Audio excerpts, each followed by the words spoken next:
my fists, we fire starters. One out of a million will reach those heights. Always had a feeling that I won't deny that work. Never could toss. Look at my eyes, I'm on the rise.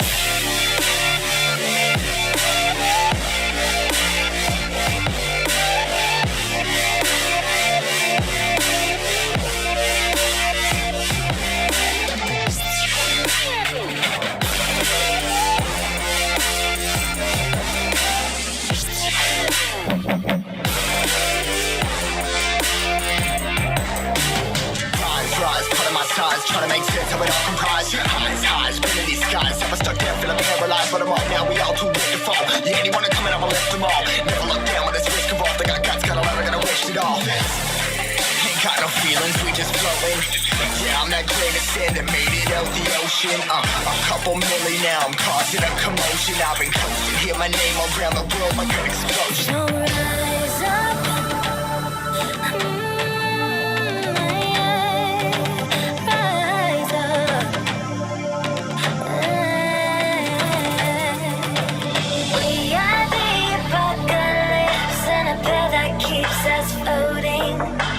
As we fly above the stars, the hype won't scare us falling. So rise up. I'm too great to be landed. Rise up. Way too great to be standing. They never gonna stop us. Fly by them like choppers. Better took those risks. Hold one of my fists, we fire starters. One out of a million will reach those heights. Always had a feeling that I won't deny that work. Never could toss. Look at my eyes, I'm on the rise.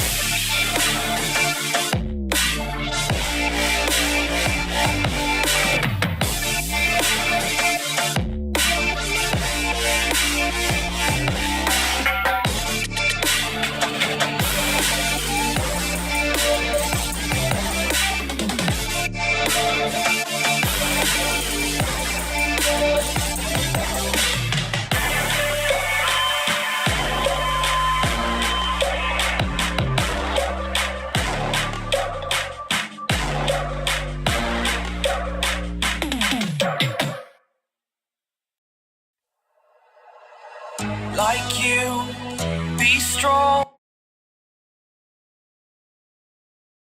Oh, damn. We ready for this show, boys? A little late today because I was waiting on food. Got my coffee from the QT. Oh, man, is it fucking strong? It's been a minute since I've had strong coffee.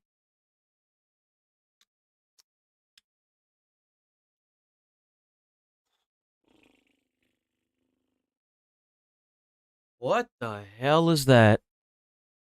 6 family-friendly games to play? What are we, fucking kids? Nobody plays that. I wouldn't even buy that for my kid. I think Hell Let Loose is a multiplayer game, if I'm not mistaken.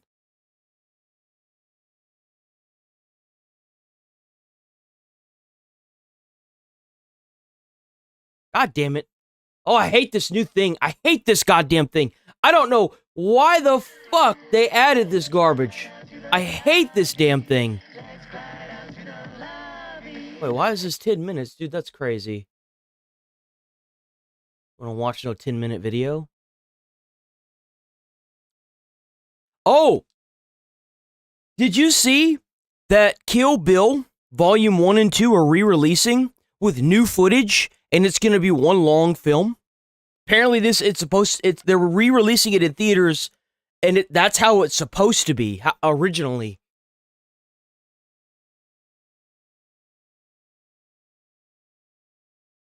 I might actually go see it. Sounds like it might be pretty damn good, honestly.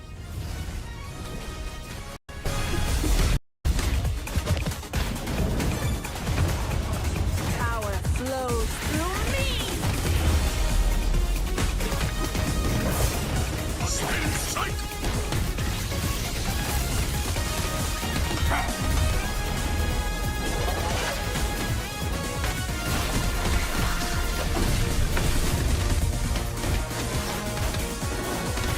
Let's calm down. Let's calm down with all these obvious games journalists that are going to be going out of business here soon. Okay, let's calm down. Stay put, Joe.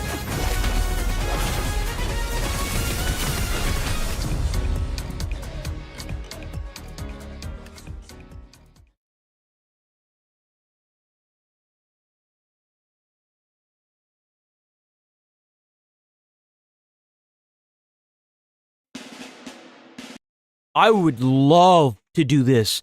I would love to get something like this and put it in my house. Like an actual World War II battlefield like this to scale. Dude, I don't know what it is, but I could see myself doing this as a hobby. Absolutely. This looks so sick. This is a scale model.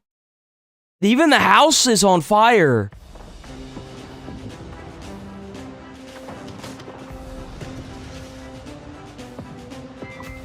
That's so sick, man. That's so cool.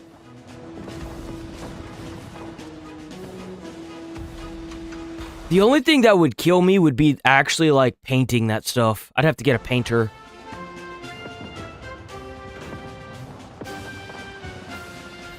Yo, that looks sick.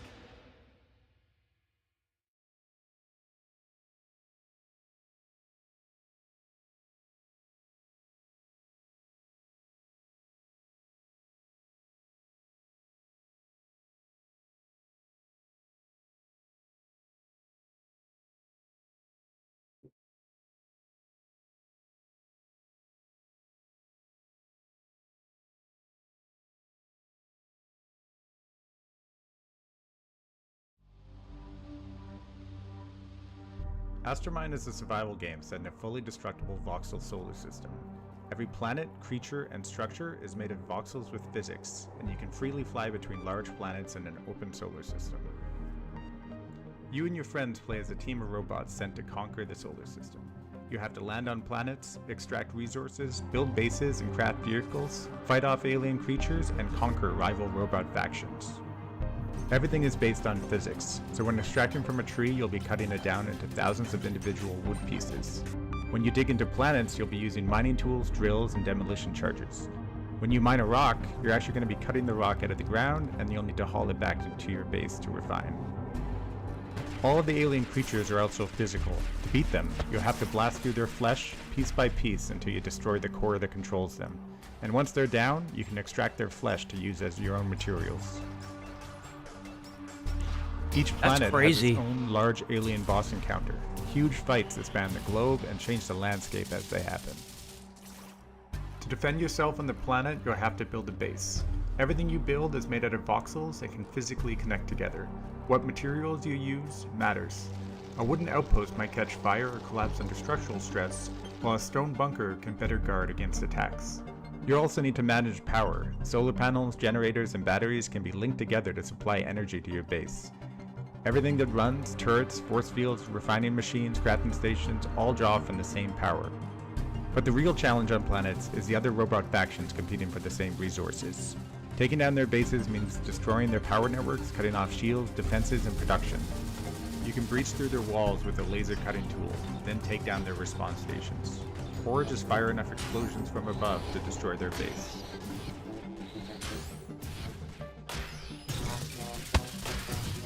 Damn, that's fucked. We plan to release Astromine on Steam Early Access next year, but you can sign up right now to playtest and help us develop. Hold on. Is this gonna be like a multiplayer game, or were those NPCs? Is Astro Mine a multiplayer game, or is it PvE?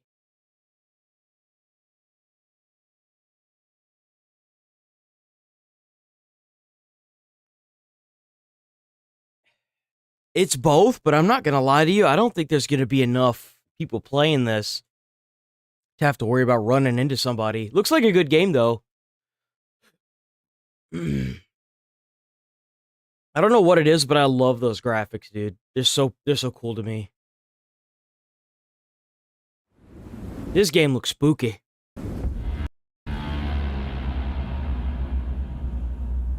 Shit.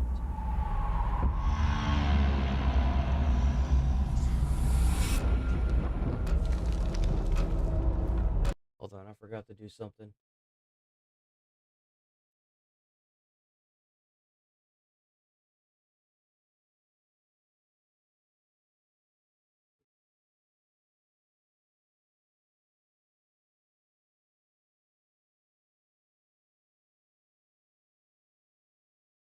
There, done.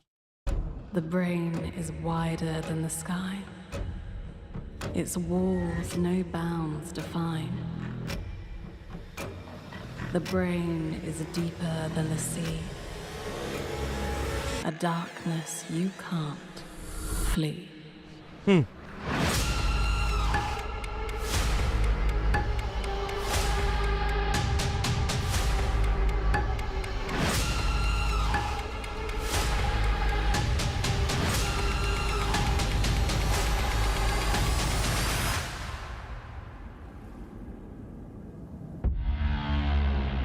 Whoa, what the hell, dude? That's creepy. You're lost in a lucid dream. Ooh, that looks like a crazy, crazy game. Oh, dude. What? Oh, we gonna react to that for sure. On December 18th. Nope. You wait your turn, damn it.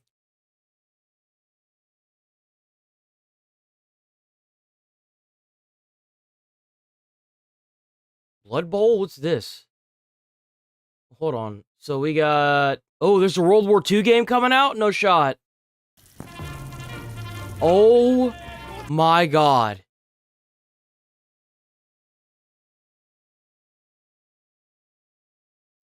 We are so back. The year 2026 is our year, boys. We are so back. Yo, you mean to tell me there's gonna be a World War II game where you can literally piss in the game? Yo! Oh, look at these graphics. This looks good.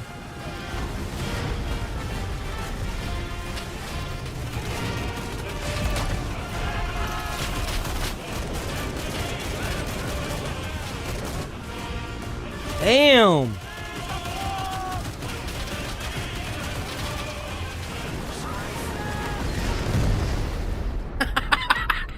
Yo, the player models just being bunched up as they die. God damn it.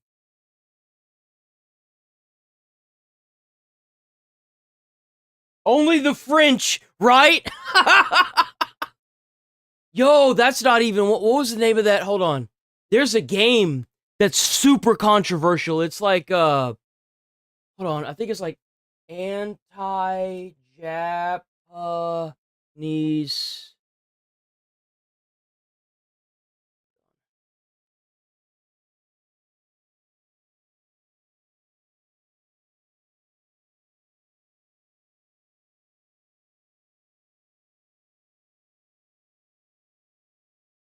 Damn, I don't know if I can find it, dude.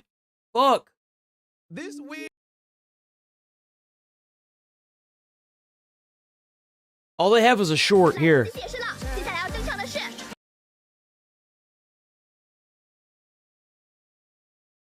This ain't gonna do it no justice. What is this called? The domestic anti-Japanese first-person shooter game. First-person shooter game.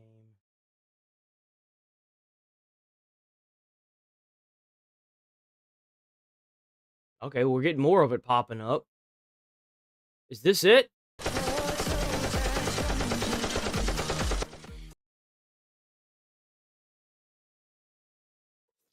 No, this is the short. It's the same thing.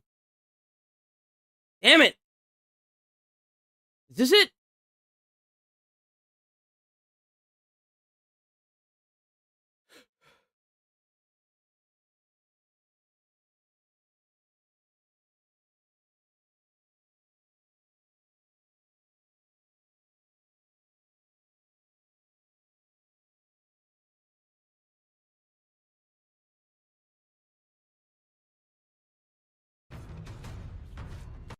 I think this is it. It's so it's a game it's being made in China, right? And it's an the literal name of it is anti-Japanese game. And it looks so good. It looks like a COD game, dude. It looks like an original COD game.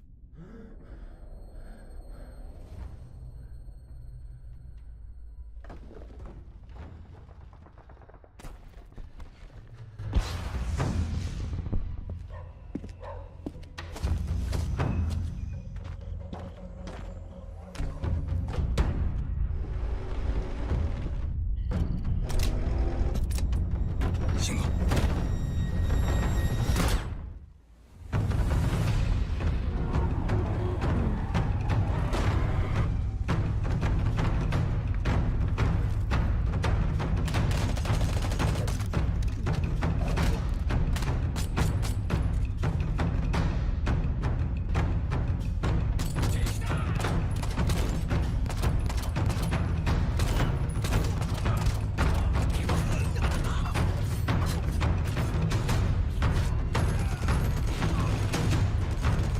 This is what Call of Duty used to be.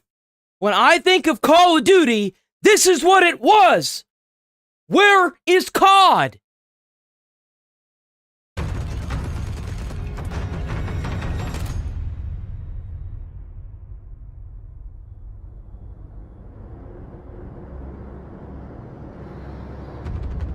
That wasn't even the whole trailer.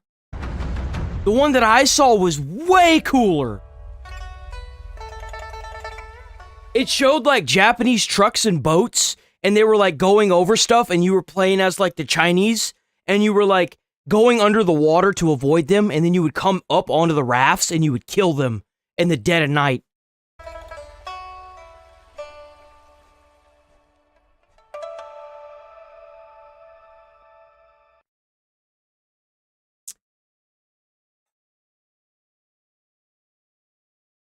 I want to pull up Asmon's stream because I saw Asmon watching it. I don't think that was quite the trailer, though. That's definitely the right trailer. I don't think I'm going to find it, though. I don't know. I can't find it. But that was some of the footage from the trailer. Here's some more footage from the trailer. Yeah, here you go. So, like, they're like the literal trailer starts with them, like, mowing down civilians.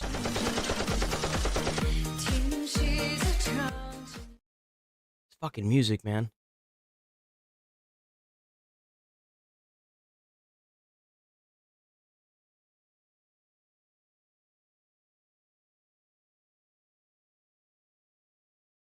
Oh, got him! Yo, like... Oh, what a scene. Look at this. This looks freaking awesome, right? You're on horseback fighting tanks. Yeah, there's air battles too, tank battles.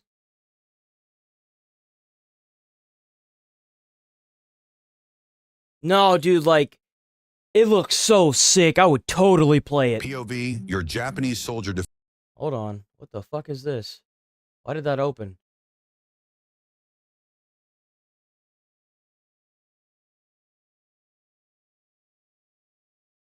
I think that's just so sick to me, bro. It's so sick. I look forward to play. I will do anything in my power to get my hands on that game.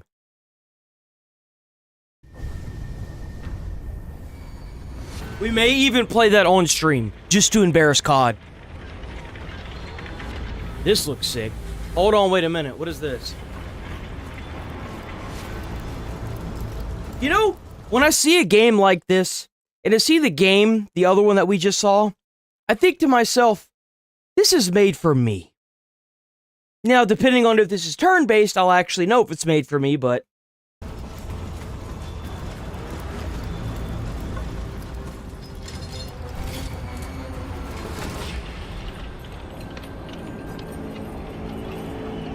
Okay, let's go. What do we got here?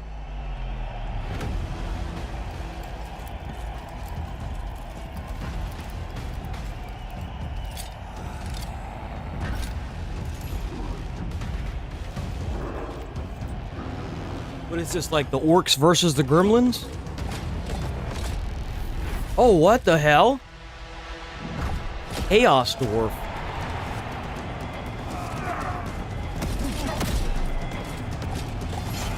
What's the gameplay like?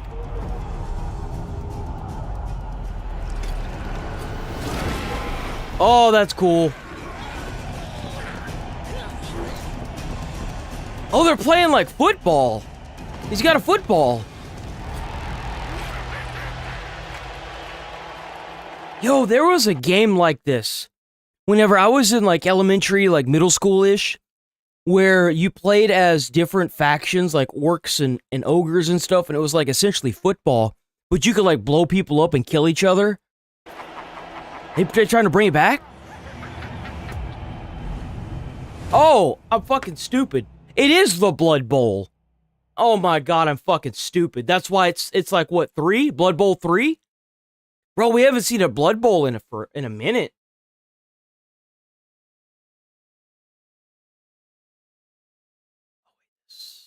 Unme? I don't know what that means. What is unme? Gladiator Guild. Demoted?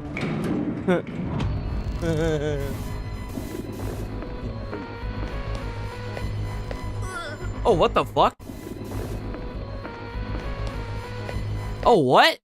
Bro, what is that? That's disturbing.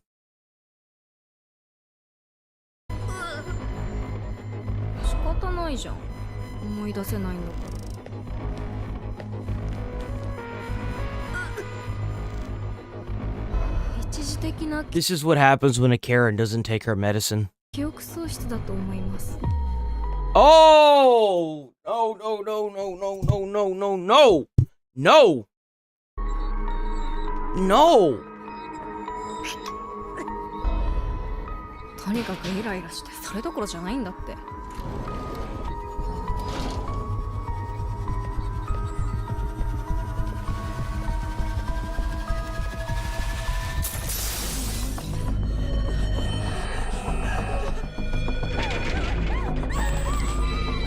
Jesus Christ.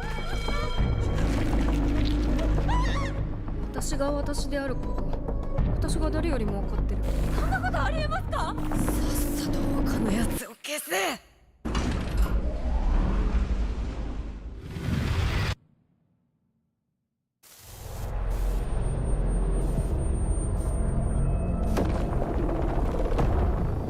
Think I should? I don't know. It's a little too spooky for my taste.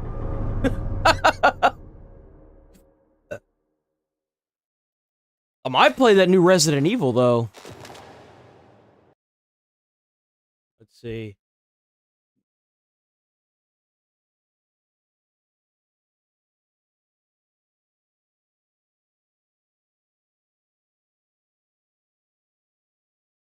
That's that one dumb thing.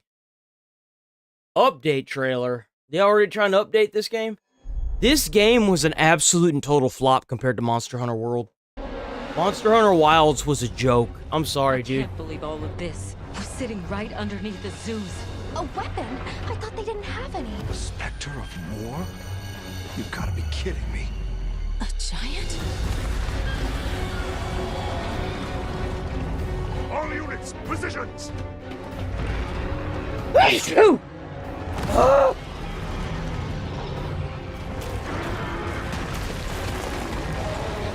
That thing looks sick. Yo, I can't say that it's not the gameplay or the monsters, because they're sick, dude. I'm sorry, they're super sick.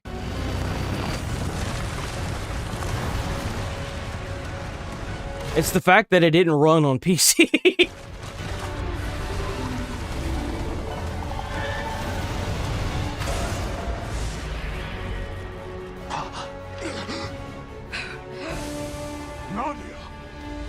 Now we fight!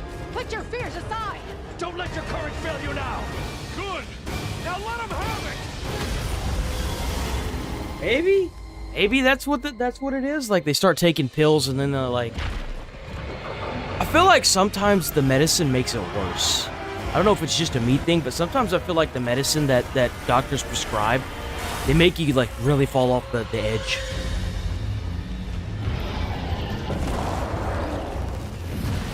It's about to attack! Really? Over here! Get behind me! What the hell are you gonna do with that shield, man? That monster looks absolutely infuriating to fight.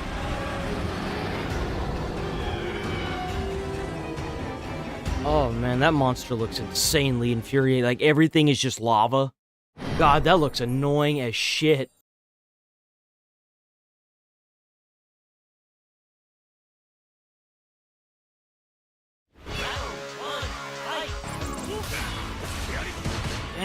those updated graphics.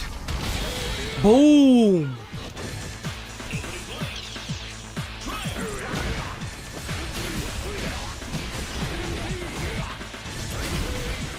Are you ready? Go!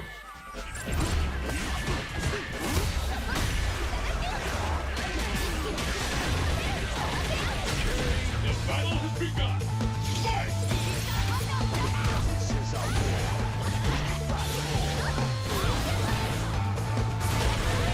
Round 1. Fight! It's kind of crazy to think how far Mortal Kombat, Street Fighter, and Soul Calibur has come. Like, they've come from literally being an arcade game. It's kind of insane to think.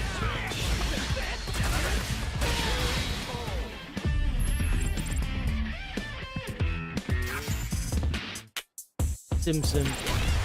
Oh, and Virtual, yes. It was like Virtual Fighter. Virtual Fighter as well. Oh man, I haven't seen Virtual Fighter in a minute.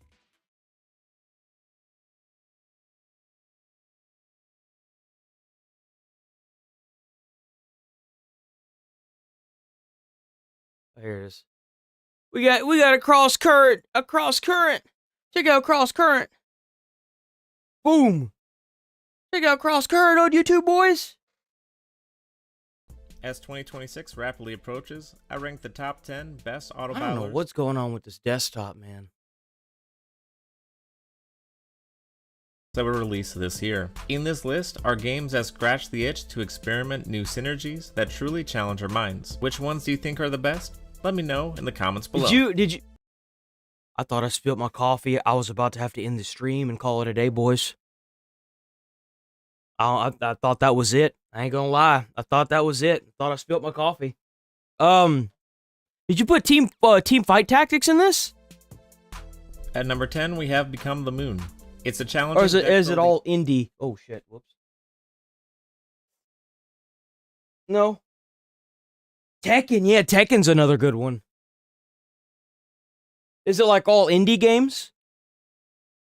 Auto battler, where you must create a team of strong units and powerful Good. spells. I want to see ascend what they further got. Towards the moon. I always love a good challenge, and with these kinds of games, but the very minimal graphics, repetitive-looking attacks, and lack of variety between separate heroes made it less rewarding after winning runs in the game. And with it being This looks a lot like Magic the Gathering. Like the card layout looks a lot like Magic the Gathering. It felt a little underwhelming. Like once you place the card, it looks like that. Dungeons. It's a roguelike deck building auto battler where you fight through randomized dungeons and evolve your strategy along the way. Throughout the game, there are 300 different cards that can be found. love the look of these cards. These cards look awesome. I don't know what it is with these cards, but if they made these into real cards, I would try to collect these. These look really good. Separated by 5 elements: water, fire, light, dark, and wood. The constantly random setup and retro game appearance is intriguing, but the use of AI to generate most of the content in the game keeps this game low on the list. Man, AI is gonna be natural. Give it another year or two, AI is gonna be making everything. Up next, we have Throne of Bone, a roguelike deck builder auto battler. If it wasn't for the AI, what would you have rated it? Where you play as a necromancer and must draft minions to defeat your enemies and reclaim your castle. With nearly 100 unique minions, dark magic spells, and rewards, the game seems alright, but with there not being much content beyond that, and complaints on replayability, it stays at number 8 on this list. Yeah, the cards in that one didn't Upon look a the Galaxy best. is a PvP card-based auto battler where you choose a hero and battle other players until you or all of them are at 0 hearts. Each round you get to add characters to one of your 5 slots, cast spells to affect you or your opponents, or pick between treasures to greatly increase your chances in the battles. Although the game has major balancing issues, the fact that it's a free-to-play game and has no noticeable bugs confirms it as number 7 on this list. That's free to play? Really? Once Upon a Galaxy. Dragon Ruins 2 is an auto battler arcade game with This RPG looks good. elements. 1,000 years ago, dragons ruled the world until one man stole the fire from them exiling the dragons and all their treasures to the depths. You now must band together as a party of 4, seeking out the lost fortune, completing quests along the way, and achieving glory from fighting the mythological beasts below. The game definitely gives off a nostalgic feeling, and the auto battle system is a great option for laid-back adventure, making it a decent option and securing it as number 6 on this list. The Bazaar comes in at number 5 and scratches the surface of a lot of different gaming categories. In the game, you choose between multiple heroes, playtest powerful combos, and outsmart your opposing players and bosses along the way. I like the moving cards. The game has a lot of unique characters, items, playstyles, and unique marketplaces to allow for very interesting runs. The graphics and animations are enticing, and my only complaint is the poorly constructed voice lines for some of the characters, making this a great game for only $20. Hey, that's not bad at all. At number 4, we have a retro auto battler called He Is Coming. The Demon King is back after millennia, and you must seek out and defeat him by utilizing powerful artifacts and defeating his minions. Oh yeah, this one was in the other one, wasn't it? Every 3 days, I remember a new this one. minion will fight you, leaving you ample time to prepare. So this one's kind of got like a mix of everything, doesn't it? It's got like a little bit of everything. It's got like dungeon crawler, auto turn based, and like a little bit of card mechanic in it too, doesn't it? Are minimal, but the gameplay is extremely addictive, and with over 350 items, nearly endless synergies at your disposal, and even a recently added 1v1 mode to run against your friends, He Is Coming is a good nostalgia. That's really cool. That's really cool. I like that. They need to add a co-op mode so that way you can play with your friends. That would make it even cooler. Game for many separate playthroughs. In third is The Last Flame. In this hex-build roguelike auto-battler, you choose a hero and construct unit synergies as you scale the levels to the 3 bosses at the end. The game feels like a roguelike deck-building game, except that all the cards are replaced by characters instead. With numerous equipment, shops, unit abilities, items, forging, global buffs, and seemingly endless possibilities to deviate from how it would typically go, The Last Flame is a solid option for many complex runs. The King is Watching is a roguelite city builder with auto battle elements mixed in. You must decide between gathering resources and preparing you get to make the tiles? Oh, that's so fun. Units for battle, as the enemy will regularly attack your kingdom with unpredictable forces. The graphics are very reminiscent of Loop Hero, including the goofy profile on the right, and the replayability is greatly appreciated. That's Although so the game creepy sounds looking. Very straightforward. The steep difficulty makes for a top tier option if you're seeking more of a challenge than your typical auto battler. It felt like a given that after an amazing turnaround update, Backpack Battles sits at number 1 on this list. In this PvP, that's right, Backpack Battles have been played a lot. I used to. I didn't used to. I still watch him, but he doesn't play this anymore. But he used to play this for like hours, man. PvP inventory management auto battler, you need to simply buy and craft a variety of objects, carefully positioning them in a limited space so that they can fight your battles for you. There are also 6 classes, each with 5 subclasses to help diversify each run. The different synergies are endless, the competition is steep, that's crazy. And with undoubtedly the largest player base in the genre, Backpack Battles full release is the best auto battler of 2025. Yep, I could see that. Yep, no, I absolutely agree with that. Those are the best auto battlers that came out in 2025. I absolutely agree with that. Absolutely. Cross Current, W Video, man. I absolutely agree with that. Video, please be sure to I've heard nothing but good things for Backpack Battler. I thought it was kind of weird at first, but then I started watching the gameplay of it, and I was like, holy crap, this looks insanely addicting. It looks so addicting. And the best part about it is that there's no pay to win feature, right? It's just a normal game. It's a normal indie game. Isn't it great?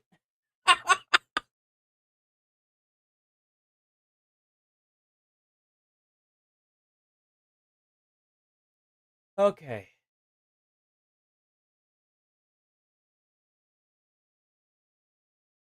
I know, right? It's kind of a scary thing to think that you have to say it's normal.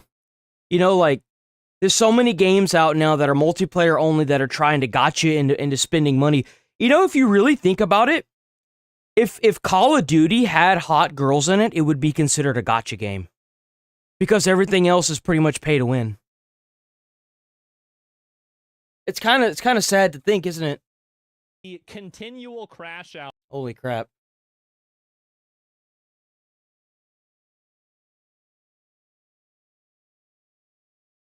Oh, here we go. The continual crash out of Alyssa Mercante. Asmongold second from the top should worry everyone. Social media platforms have helped prop up right-wing reactionaries even more since Trump's You want to know something crazy?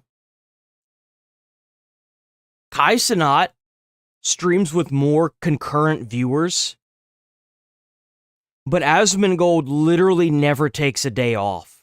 Ever. He took a month off for his dad dying. And other than like one day where he had to leave the house because his house was getting fixed, he's been live every single day.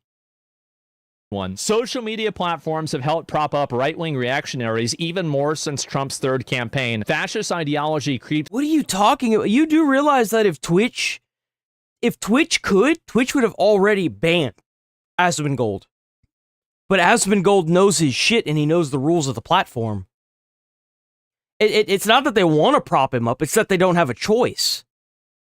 In all the time, stream directly into the eyes of impressionable young viewers. So what she's trying to do is she's trying to create a permission structure to justify banning me or censoring me in one way or another. If you allow me for a second, the cancellation attempt actually goes much deeper than this. I have not. Before Asmon took a break to stay close to his dad, Alyssa posted this. I'm looking to chat with people who have been disparagingly featured in Asmongold's content. I would like to see how this affected you, especially if you can provide ample receipts and clear timelines. Please signal boost this anywhere you'd like, as I'm not on Twitter anymore. He disparages you in a live stream. What happens next? The thesis is pretty obvious, but I want to weave a large, undeniable tapestry. Then dozens upon dozens of people replied to this.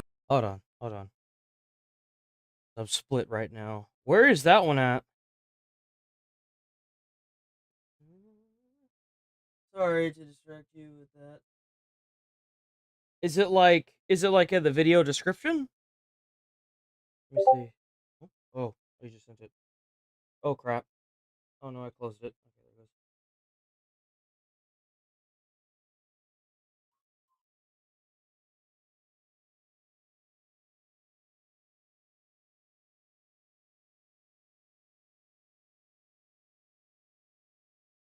there it goes. Oh shit. No!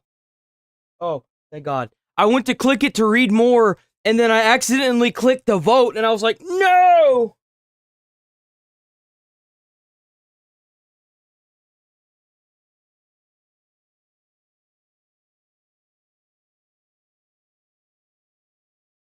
This video will still happen since I said I would earlier.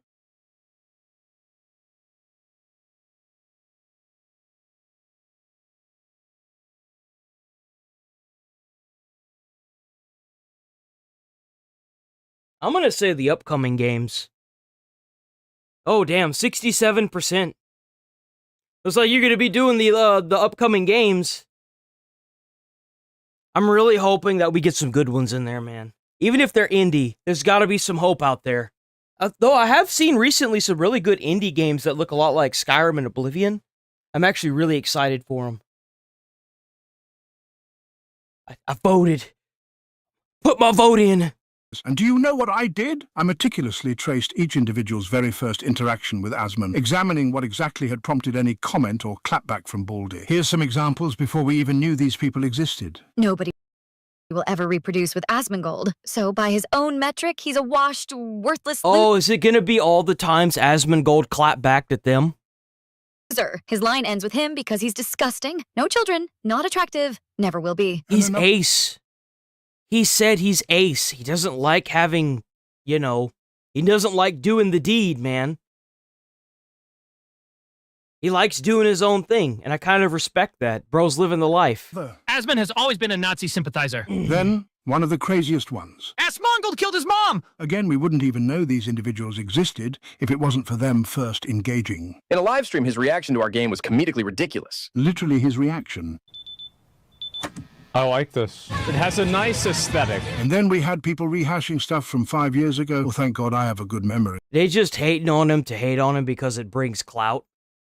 the thing is a lot of people try to hate on Asmon because they think it's gonna get them like loads of views and stuff. And then the thing is like, what you really end up doing is any person that actually sees your video. Why does it look like weird? God damn it, camera. Work with me.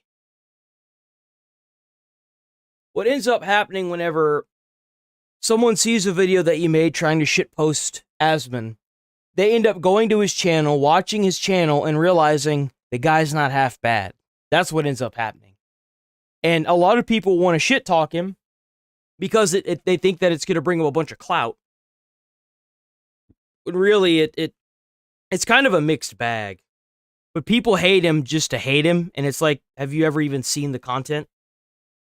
Hi, so I'm one of those people. Dude straight up called for my job and told everyone to block me. The effects made some establishments around gaming shy away from working with me. However, I regret nothing. That nuclear has a roach in his brain steering his sentience. And then it turns out it was simply Asmon defending Summit, saying innocent until proven guilty. Like, I don't know what went through this guy's head before he decided that, hey, I'm going to use this guy's race, say that he shouldn't be able to have an opinion on something. Obvious, literal racism. There's many more examples, but hopefully you get the picture. This is why Big surprise. You decided to make a post that blew up, and it didn't look too good on you because you were race baiting. Congratulations, you're a dumbass. Mad? What is this? Alyssa, talk to Hi. me. I heard you to run. No, yeah, we have a couple different things that we need to infiltrate. You're pretty busy. Yeah, so I'm sorry I for know I was not. gonna pick your brain about gamers and politics, but Yeah, we can do it another time. yeah. You can actually pinpoint the second when his heart rips in half. She's jealous of me because Hassan talks about me more than her. That's just the way it is. Brushed her off so fast. Yeah, I wonder why. How can I be okay? I hate all of you!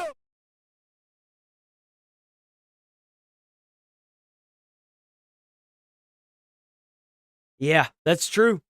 Well, that's how it is. Like for example, a good example of that is when you call someone fat. When you call someone fat, and everyone else around them is like, "Oh, you're so pretty, you're so skinny," and then you get that one boyfriend that's like, "You're getting fat, lose weight," and then God forbid you ever actually say that.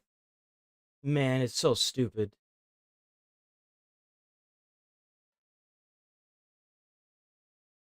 There's actually another video here that I'd rather react to that's decoy. Let's see here. Hold on. Let me find it. Wait, it's gone now. Okay. We'll do this one instead. Idiots online are way too comfortable committing felonies on TikTok. That's why I find it incredible. Idiots online. Speaking of that, too comfortable committing. I finally or way too comfortable. Excuse you. My show. Stay in your place. What I'm trying to say is I finally got remonetized on TikTok.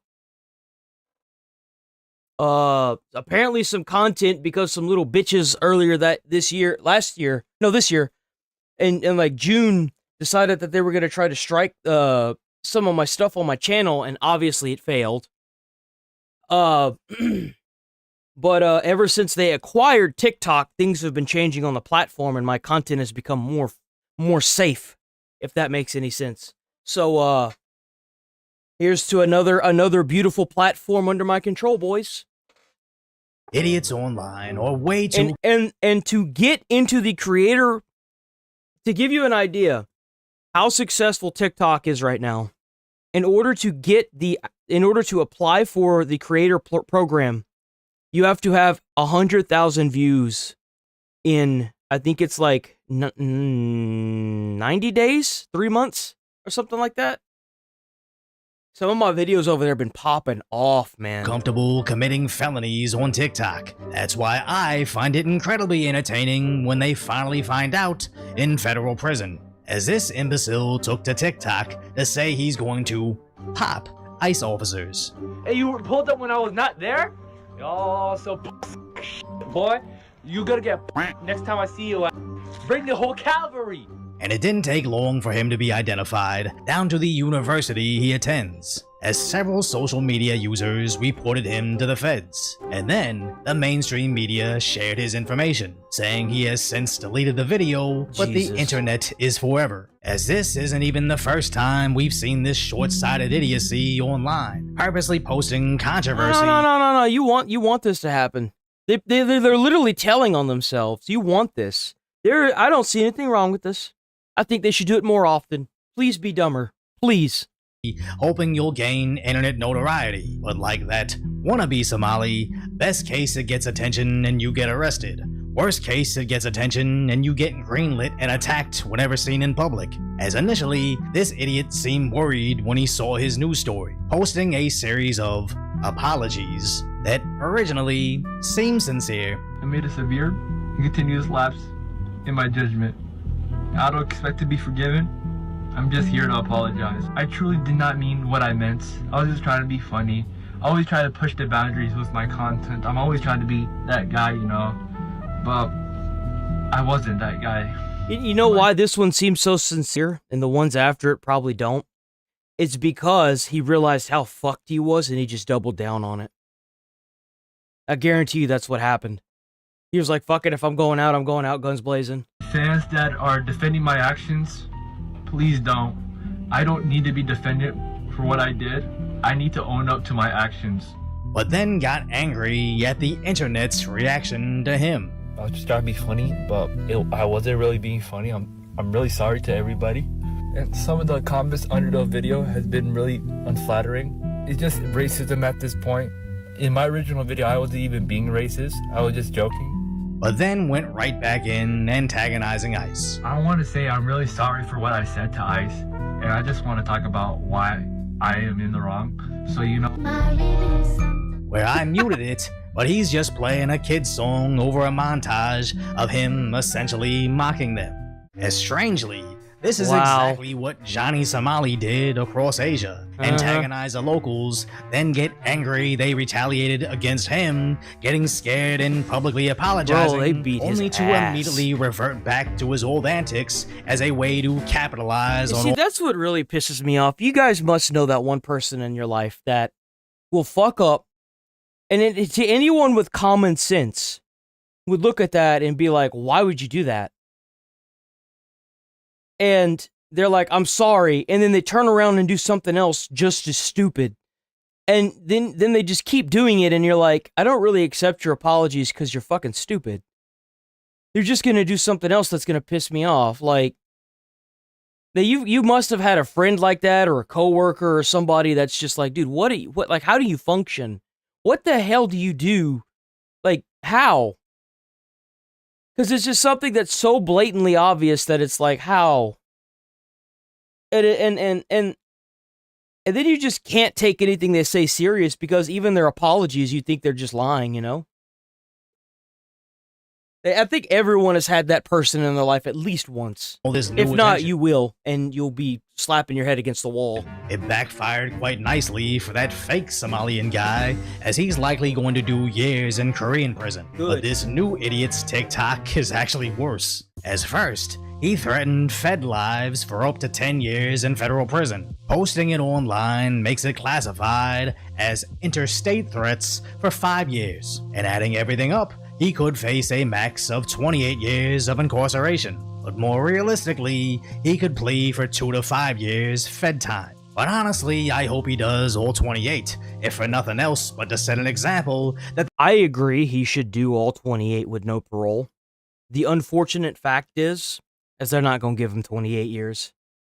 I would love to see that people commit crime like this and actually face the time. I've wanted that for years now, and I'm sick of seeing people with 111 arrests or 29 to 70 arrests with like 12 felonies walking free.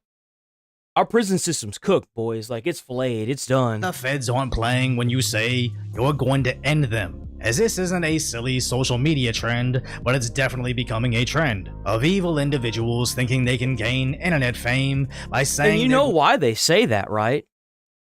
They say that because they're online and they see these foreigners that are getting down in these comments, probably even kids, getting down in comments saying, and like, for example, what happened to Charlie Kirk, you had people good, now kill the kids and do all this other heinous shit, and there's no repercussion for it. So they think that they could just make a video threatening federal agents and nothing come of it, because the thing is that sometimes, and funny enough, I'd imagine he wasn't the only one. He was just the only one that went viral. I guarantee you he saw it somewhere, did it himself, and then his video went viral and not theirs. I guarantee you that's what happened. Going to commit a violent crime, and this won't stop until they start locking them up, where he wasn't the only one. Let ICE come to my job or my house or my neighborhood. I promise you I will be like that lady in South Carolina, and I will use my Second Amendment rights. Pretty much suggesting a violent civil war. We need to take the fight to them. It's a pure numbers game, bro. It's a pure numbers. You're a stupid ass. There's way more. It's just like Grand Theft Auto. You ever played Grand Theft Auto? Have you noticed that anytime you kill a cop, like 3 more spawn? It's like that. So doing that, especially whenever they're just trying to do their job because that's what the American people voted for, is a bad idea. It's just a bad idea. Maybe not allocate for death and violence online, and maybe not act like you're going to start a civil war and say that you have more numbers, because you don't. That's just all there is to it. You just don't. You are the minority now. The majority voted for Trump. As much as everyone hates to admit that, that's the truth.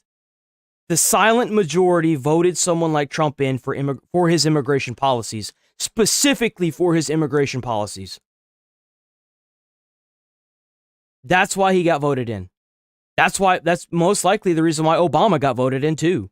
Obama was just as strong-armed with his immigration policies as Trump is. Although Trump is way, way, way more, which is, in my opinion, a great thing. Like, if you want to come here and migrate legally, great. I don't care, dude. Like, all you. Like, you actively being in here is a disgrace to every immigrant. Especially if you're here illegally, it's just a disgrace, man. You're putting shame and shade on all the people that got here legally. You're making it harder for them to integrate into society because there's this stipulation now, and it sucks for them. You're making it harder for the people that actually did the work and got here the right way. It sucks. Yes, some of us are going to lose lives. Some of us are going to be arrested. Some of us are going to be injured. For a lot of you young men, you feel like... I think that... Here's the thing. If you want to assault a police officer, they are not your punching bag. They are not your chew toy. They are not your verbal abuse toy either. If you wanna sit there and verbally abuse them, you should be arrested.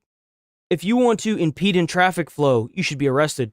If you want to throw rocks, you want to hit, you want to harm a police officer, and they use lethal force on you, rip bozo.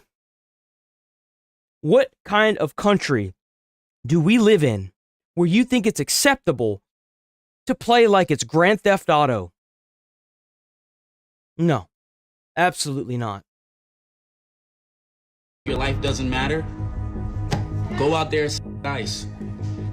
You'll be a hero. For all of eternity, for the rest of American history. If y'all want to be serious about ice, if y'all want to be serious about this revolution, the first step, you got to make peace with your... Even getting the agents' kids involved. You know, ICE agents have children too. Most of them have children too. Why do you think they signed on? Because it's a job.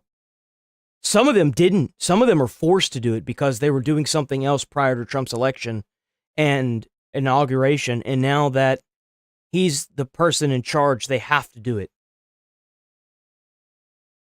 Like, you do realize that it's a job, right? It's a job. And even the local police are being forced to do it because that's what the country voted for. Just because you lost doesn't give you the right to stir up violence. That's just wrong.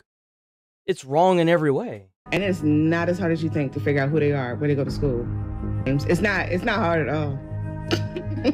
And these aren't idle threats, as they've already shot at ICE, rammed them with vehicles, causing them to fire back, and even fired on a federal facility, ending the lives of several undocumented individuals they're allegedly trying to save.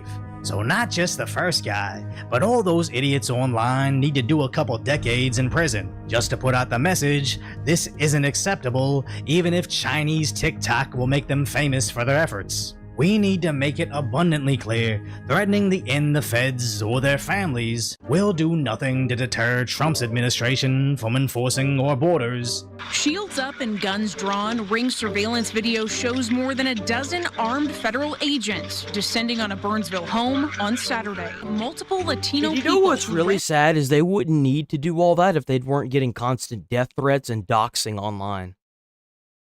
You think these people want to walk around with the target on their back? Fuck no. Who the hell wants to live like that? Nobody does. Nobody wants to live like that. Think this is fun for them? This sucks. I couldn't imagine being in a constant state of awareness, even outside of the job, wondering if somebody saw your face and knows who you are now. That sucks. Rooms there were arrested by ICE after being followed home from the store. A portion of the video shows one man being taken down in the driveway and another woman running inside to her child. You shouldn't be rolling around in unmarked vans. People have the right to know who's following them, and you can see there's fear in the people that are getting out of the car in that video. Good, they should be scared. You know why? Because if they're scared, they'll deport themselves. They should be scared. They're being deported. If you're here illegally, your ass is going. And if you're here using up our resources, like our food stamps programs and our benefits for people who are poor and have a job, and you don't have a job and you're a foreign person, your time's gonna come. That's all there is to it. And it may not even be something that I vote for. It may not be something that my neighbor votes for. But the thing is that if there's more than one person that wants it, and there's enough of them and they vote for it, then that's just how it is. That's all there is to it. Seriously. But that federal authorities, they often don't let local authorities know when these enforcement operations are going down. But Minnesota Democrats can complain all they want. It won't stop the feds from arresting all of them, including any Americans that threaten them. 2 New Jersey brothers under arrest and charged with threatening to DHS Assistant Secretary Tricia McLaughlin, Ricardo Antonio, and Emiliano Roman Flores allegedly posted on X that they wanted to torture and kill her. Other social media posts alleged from the brothers' account reportedly referred to ICE agents on site. It's nice that ICE finally has a backbone where it's only a matter of time until that first guy finally finds out. And it would be somewhat sad for an 18-year-old to do the next 28 locked away, but he's clearly guilty. He uploaded the evidence himself, and even that follow-up that shows he doesn't even seem sorry. So at the very least, the local state university he's attending should immediately expel him, as he's— That's the sad part, is that some of these universities are in on it. Like, a good portion of these universities are in on everything that's going on. Why do you think they allow these protesters to block up the libraries and don't say anything or do anything until they've already taken over like portions of the actual university? Because that's what they do. That's what they want anyway. Danger to everybody, but I don't expect much from Minnesota, where their main universities seem more focused on teaching about the whiteness pandemic. Here we go. Who exactly was funding this horrifying study? At Minnesota's public university, here we go. None other than the American taxpayer. Where at this point, tear that entire system down. I love that the taxpayers that live there are being forced to pay for this. And then on top of that, their kids are having to go to that college and pay hundreds of thousands of dollars in debt just to go there. So not only are your taxpayers, you're being fucked from 2 different angles right there. Think about that. When Minnesota isn't spending our tax dollars on brazenly racist studies, they're sending over $1 billion to fraudsters in Somalia that is allegedly ballooning to— W. Decoy, I'm so happy you brought that up. That was my next point. Beautiful. Over 8 billion the more they investigate. But the most insane aspect about this is the state is more than aware of these violent individuals on TikTok making claims of terror. They know this endangers everybody, but instead of tapping their local state Think university. about that. Think about if one of those brothers saw an ICE agent and started opening fire in a neighborhood, and it missed the ICE agent and went into somebody's house and like struck their I don't know, someone's husband or a child or a fucking average person that just wants to be safe in their house, and they're dead now and their family's mourning. Like these violent threats don't just affect them, it affects the people and the neighbors around them. It affects the entire community. It's the blatant disregard for safety. Like, if you really cared about being here and being part of a community, you would care about the community. Like, you wouldn't try to shoot up officers for some weird ass revolution that is non-existent. You would be ready to deport yourself because that's just how it is right now. Seriously, like why is this even how is this even an argument or a question? To quickly identify and arrest him, he likely won't see a smidgen of prison until the feds step in, which snitches on their entire system of whose side they're actually on. So if you appreciate alliteration over my concise, Seriously, W decoy. I'm gonna use the bathroom real quick.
We bake.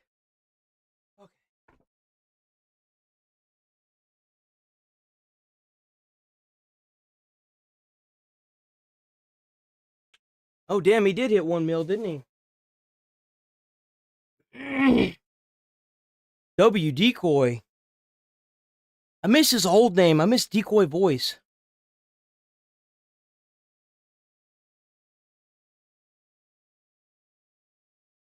New York City's cooked. This is what the mayor-elect is doing when he's not begging for money. If you are not connecting homeless New Yorkers to the housing...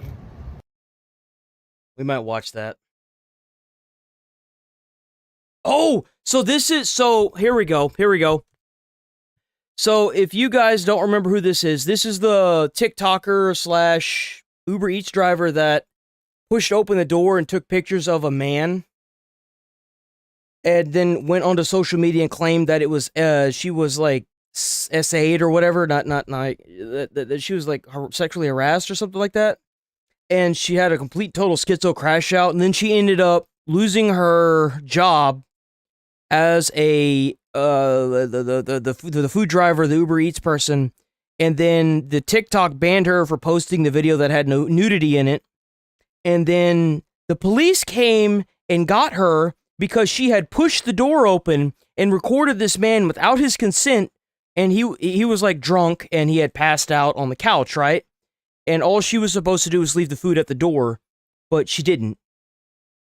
Oh, I saw this. The DoorDash delivery girl who filmed the drunk man passing out with his pants down makes her first court appearance. You remember this girl, right? This girl recorded a guy that was naked in his own house because she said the door was open. And then she went through this entire fucking meltdown. They just fired me, and the police are doing nothing. I lost my job. That was my only way to make money to pay my bills. Getting mad that TikTok obviously took the video down because there was nudity. DoorDash closed her account. Then she got arrested by the police for 2 charges. Now she's in court. The Oswego City judge allowing News Channel 9 to record the proceedings. The first look. Right?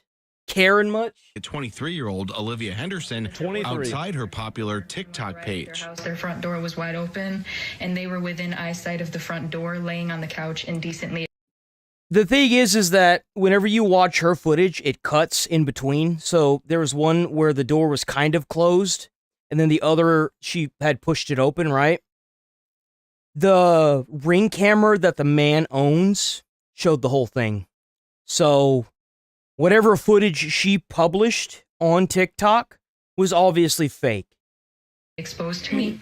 This is her last post, published October 26th, 2 weeks after her now-deleted video causing this controversy. Working as a driver for delivery service DoorDash, Henderson claimed she was dropping off a food order when through the You're going to want to hear what the judge says to her. Customer's door, saw him on the couch, naked. Some of the claims that she had made on social media were not in fact true. The man, drunkenly unconscious on his couch, did nothing wrong. But he found out lewd images of him were published for thousands of TikTok users to see. So police criminally charged Henderson with 2 counts related to unlawful surveillance. Court documents accuse her of recording, quote, intimate parts without consent. Ooh, that's a heavy charge. There you go. Expectation of privacy. He did. So she just had her first court date. And do you know what the judge told her and her? This was amazing. I remember I read this the day before this came out. And whenever I heard this guy say it, it was beautiful. Lawyer, when they asked for there to be no cameras in the courtroom, the judge straight up looked at them and said, "Oh, so now you don't want cameras to be involved?" W. Judge. Guy is the biggest Chad ever for saying that. Bro has the most chiseled Chad chin.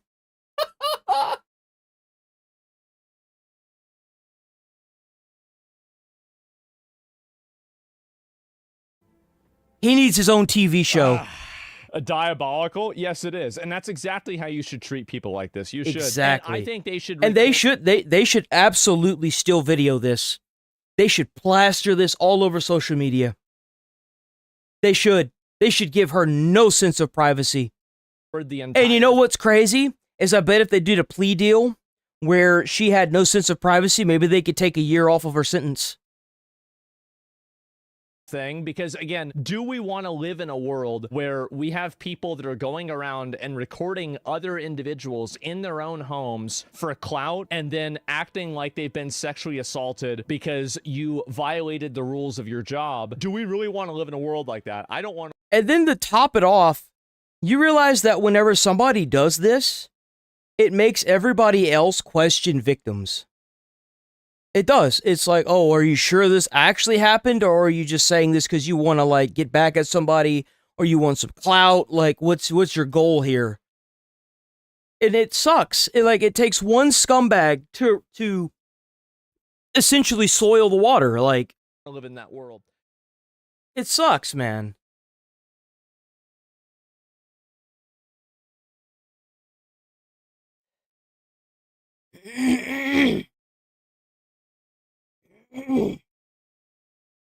This also went crazy viral.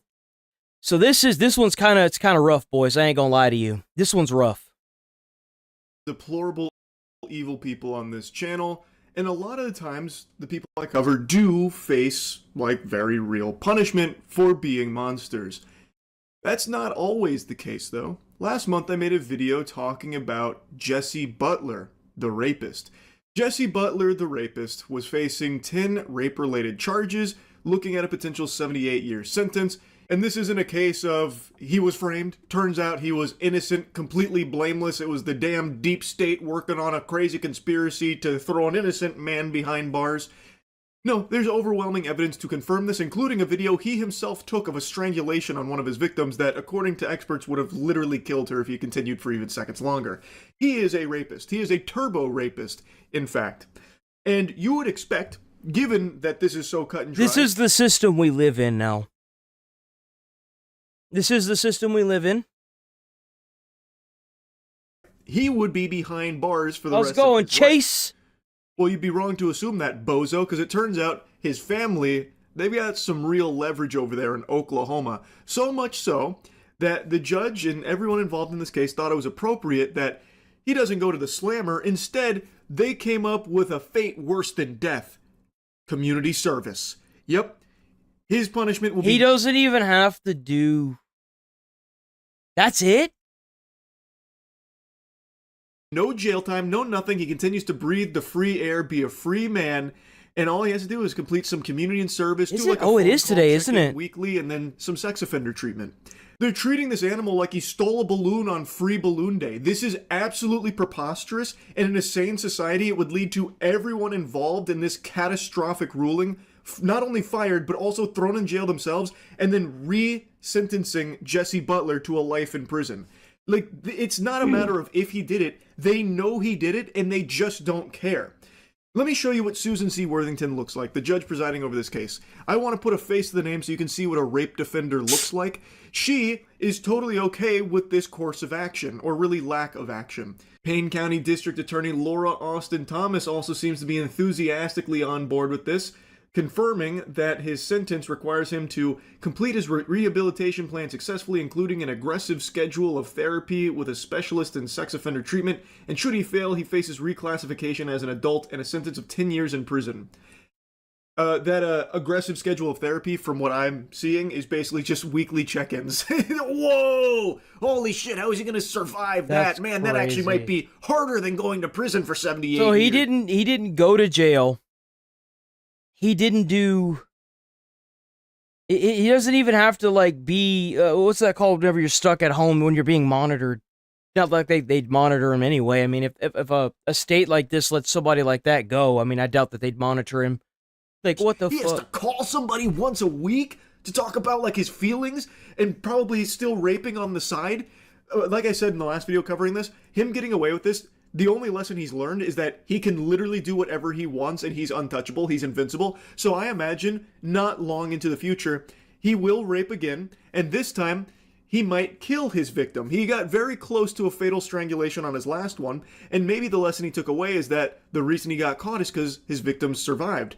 So maybe next time around he won't let them survive. I think there is going to be blood on all of these people's hands. Now, I want to also show you a picture of Lauren Austin Thomas because I think it's important you see all of the rape defenders here. Now, of course, it's not just these two. See, what you gotta do is whenever this happens, you have to charge all these people with double. The only person that should have a reasonable source of of protection is the judge that is forced to defend that sicko. That's the only person. Worms responsible. This is a long and the lawyer that is with forced to tons defend of him. Clowns in the circus that led to this disaster, but these were the only two pictures I could find to associate with them. But yeah, Jesse Butler is free. He doesn't even have to register on anything, by the way. That's so crazy. He's going to go. So he doesn't even have to register as a sex offender. That's crazy. That's insanity. Completely under the radar, incognito. He could be in your backyard raping your dog right now if you're in Oklahoma. Sleep in fear. Just sickening, disgusting All right, man. stuff. Susan and Laura have sent a very clear, very loud message to the entire world. That if you're a rapist, come on down to Payne County, Oklahoma. That's a place you can call home. They'll even pop champagne to welcome you and do everything in their power to protect the rapists. Now, anyway, the reason why I'm yapping about this again is because Jesse Butler, the rapist, just had another hearing where a lot of people turned up to protest this complete affront to God that has unfolded here. You see, if this keeps happening, they're going to get rid of double jeopardy. Watch. I guarantee you, if this keeps happening, they're eventually just going to get rid of double jeopardy and charge these fuckers. Jesse, why did you rape those girls, Jesse? Jesse, why Damn. did you rape those girls? You have anything to say to the victims, Jesse? You have anything to say to the victims? Being loud is not a violation. Sir, you have anything to say to the victims? You have anything to say to the victims, Jesse? Why did you rape them, Jesse? Why did you rape the victims, Jesse? Why did you rape those girls? Why did you strangle them, Jesse? You raped those girls, Jesse. Do you have anything to say to the victims, Jesse? Why'd you rape those girls? Are you as dumb as they say you are, Jesse? Is that why you were adjudicated a juvenile because you're that stupid? Are you that dumb, Jesse? Why'd you rape the girls? Jackie, why are you defending your rapist son? Why'd you rape him? Do you feel bad for being a rapist? I promise you, what's going to end up happening with this young man, somebody's going to kill him. I guarantee you, one of the parents that is going to be dealing with their child going through this kind of trauma is going to find this young man, is going to kill him. I promise you that's what's going to happen to this young man. He thinks he got off scot-free. My advice to him is he better keep moving, because I guarantee, like, if it was my child, brother, my life's goal would be to find you. My life's goal would be to find you.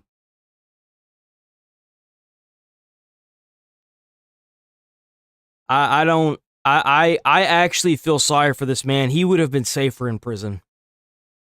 He would have. He absolutely would have.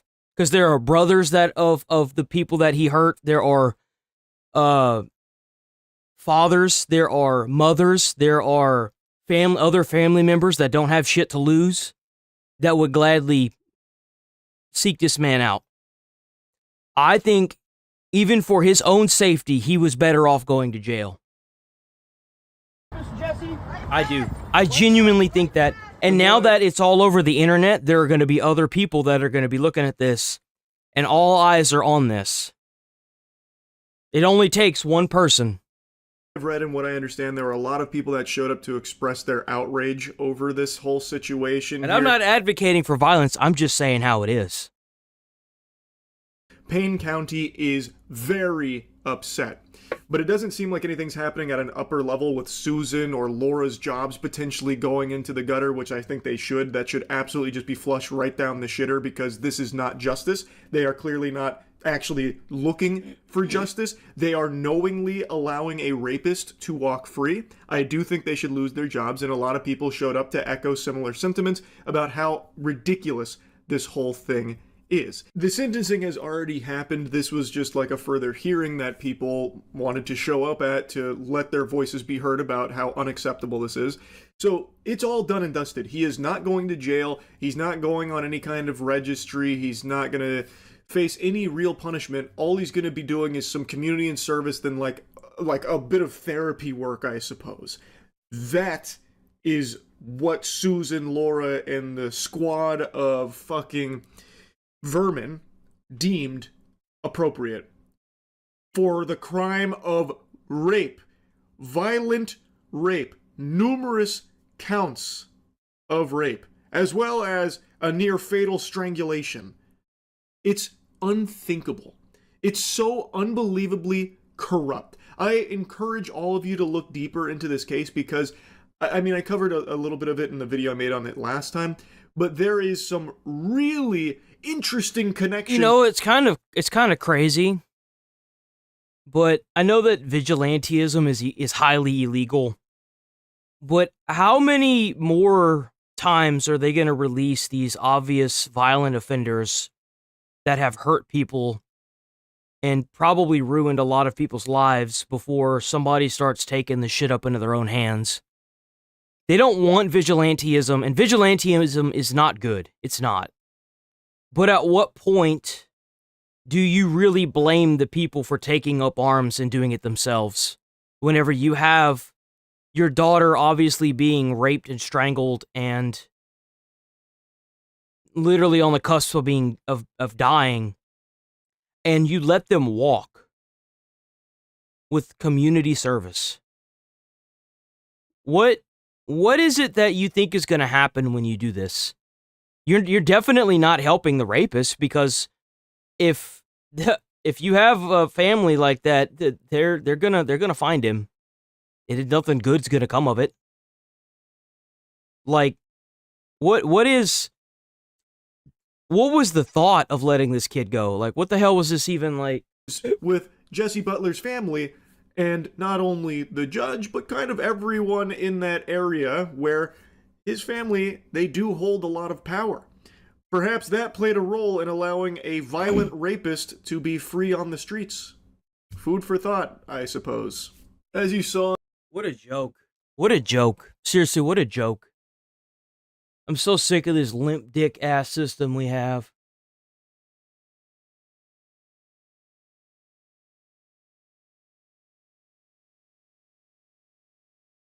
Blasting pepper spray at a boat full of tourists, including a toddler, because her phone was too loud. And check out Atozi, Atozi.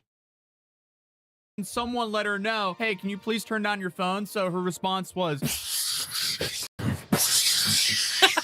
how is that a valid response? Like, excuse me, what? Imagine you're on the calm Riverwalk boat tour in San Antonio, enjoying the lights of the water and thinking, hey, it's just a perfect night outside. Then a teenager with her phone on speaker is blasting through TikToks, and suddenly you're like, okay, can we either put in some headphones or maybe turn down that volume, or maybe you paid to be on this boat ride. Why are you on TikTok? Why don't you just enjoy the scenery? And then in response, that's crazy. Wait, I gotta see this video. Sorry, I gotta watch this live. You know what's sad is that would have been crazy like 20 years ago. Now it's just entitlement. A 17-year-old accused of pepper spraying tourists on the Riverwalk is in jail. Investigators say the attack happened on... Rip Bozo, rest in piss, you won't be missed. Enjoy your prison sentence, you dumb cunt. November 15th, Obviously. And left a woman, toddler, and multiple passengers... Bro, she sprayed a kid with pepper spray. hurt. Now, Cassidy Trevino faces 3 charges. Trevino's bond is set at just over $100,000, and the 17-year-old was reportedly already on probation when it all happened. You're 17. Big surprise, somebody that's on probation. You let them out, and they go and do... I wonder what she did prior to this. And you're already on probation, and then you go out and act like this? And like the fact, this isn't like self-defense. This isn't anything... She pepper sprayed elderly and a baby. Hello? How would you ever think that is a good idea? And again, this is all because she didn't like being heard that she had to turn down the volume of her phone or leave the ride if she refused to do so. The whole thing happened on November 15th around 8:30 p.m. Is it sad that I kind of think the Wild Wild West would have been better than this? At least back then you could kill these fucking retards. Natural selection, like, did its own thing. What the fuck, man?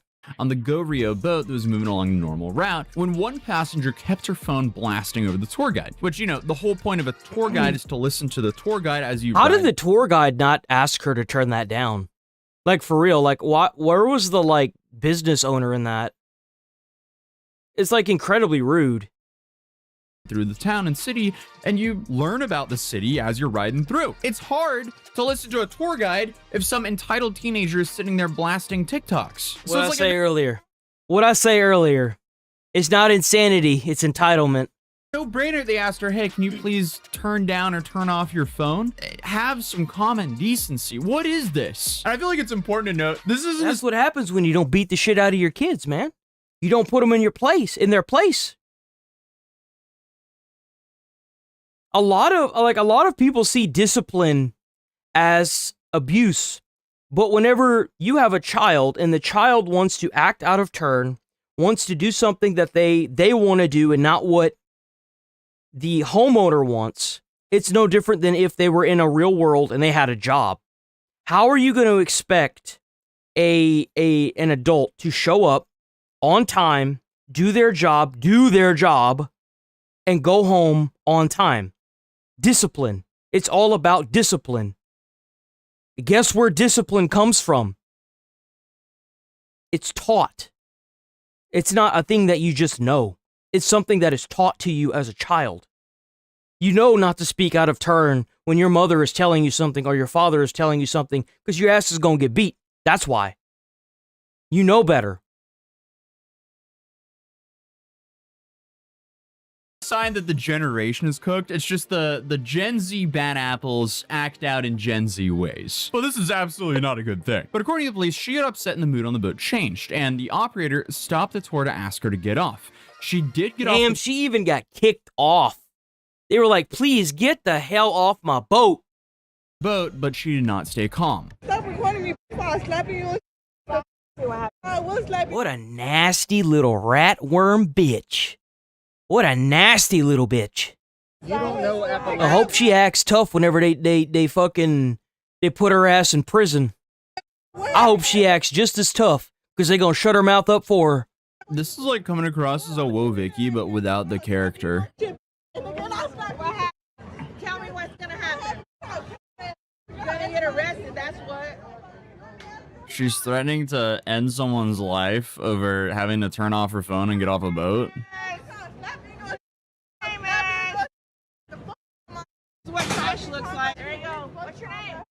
What? What's your name? Don't worry about that. That's what I thought.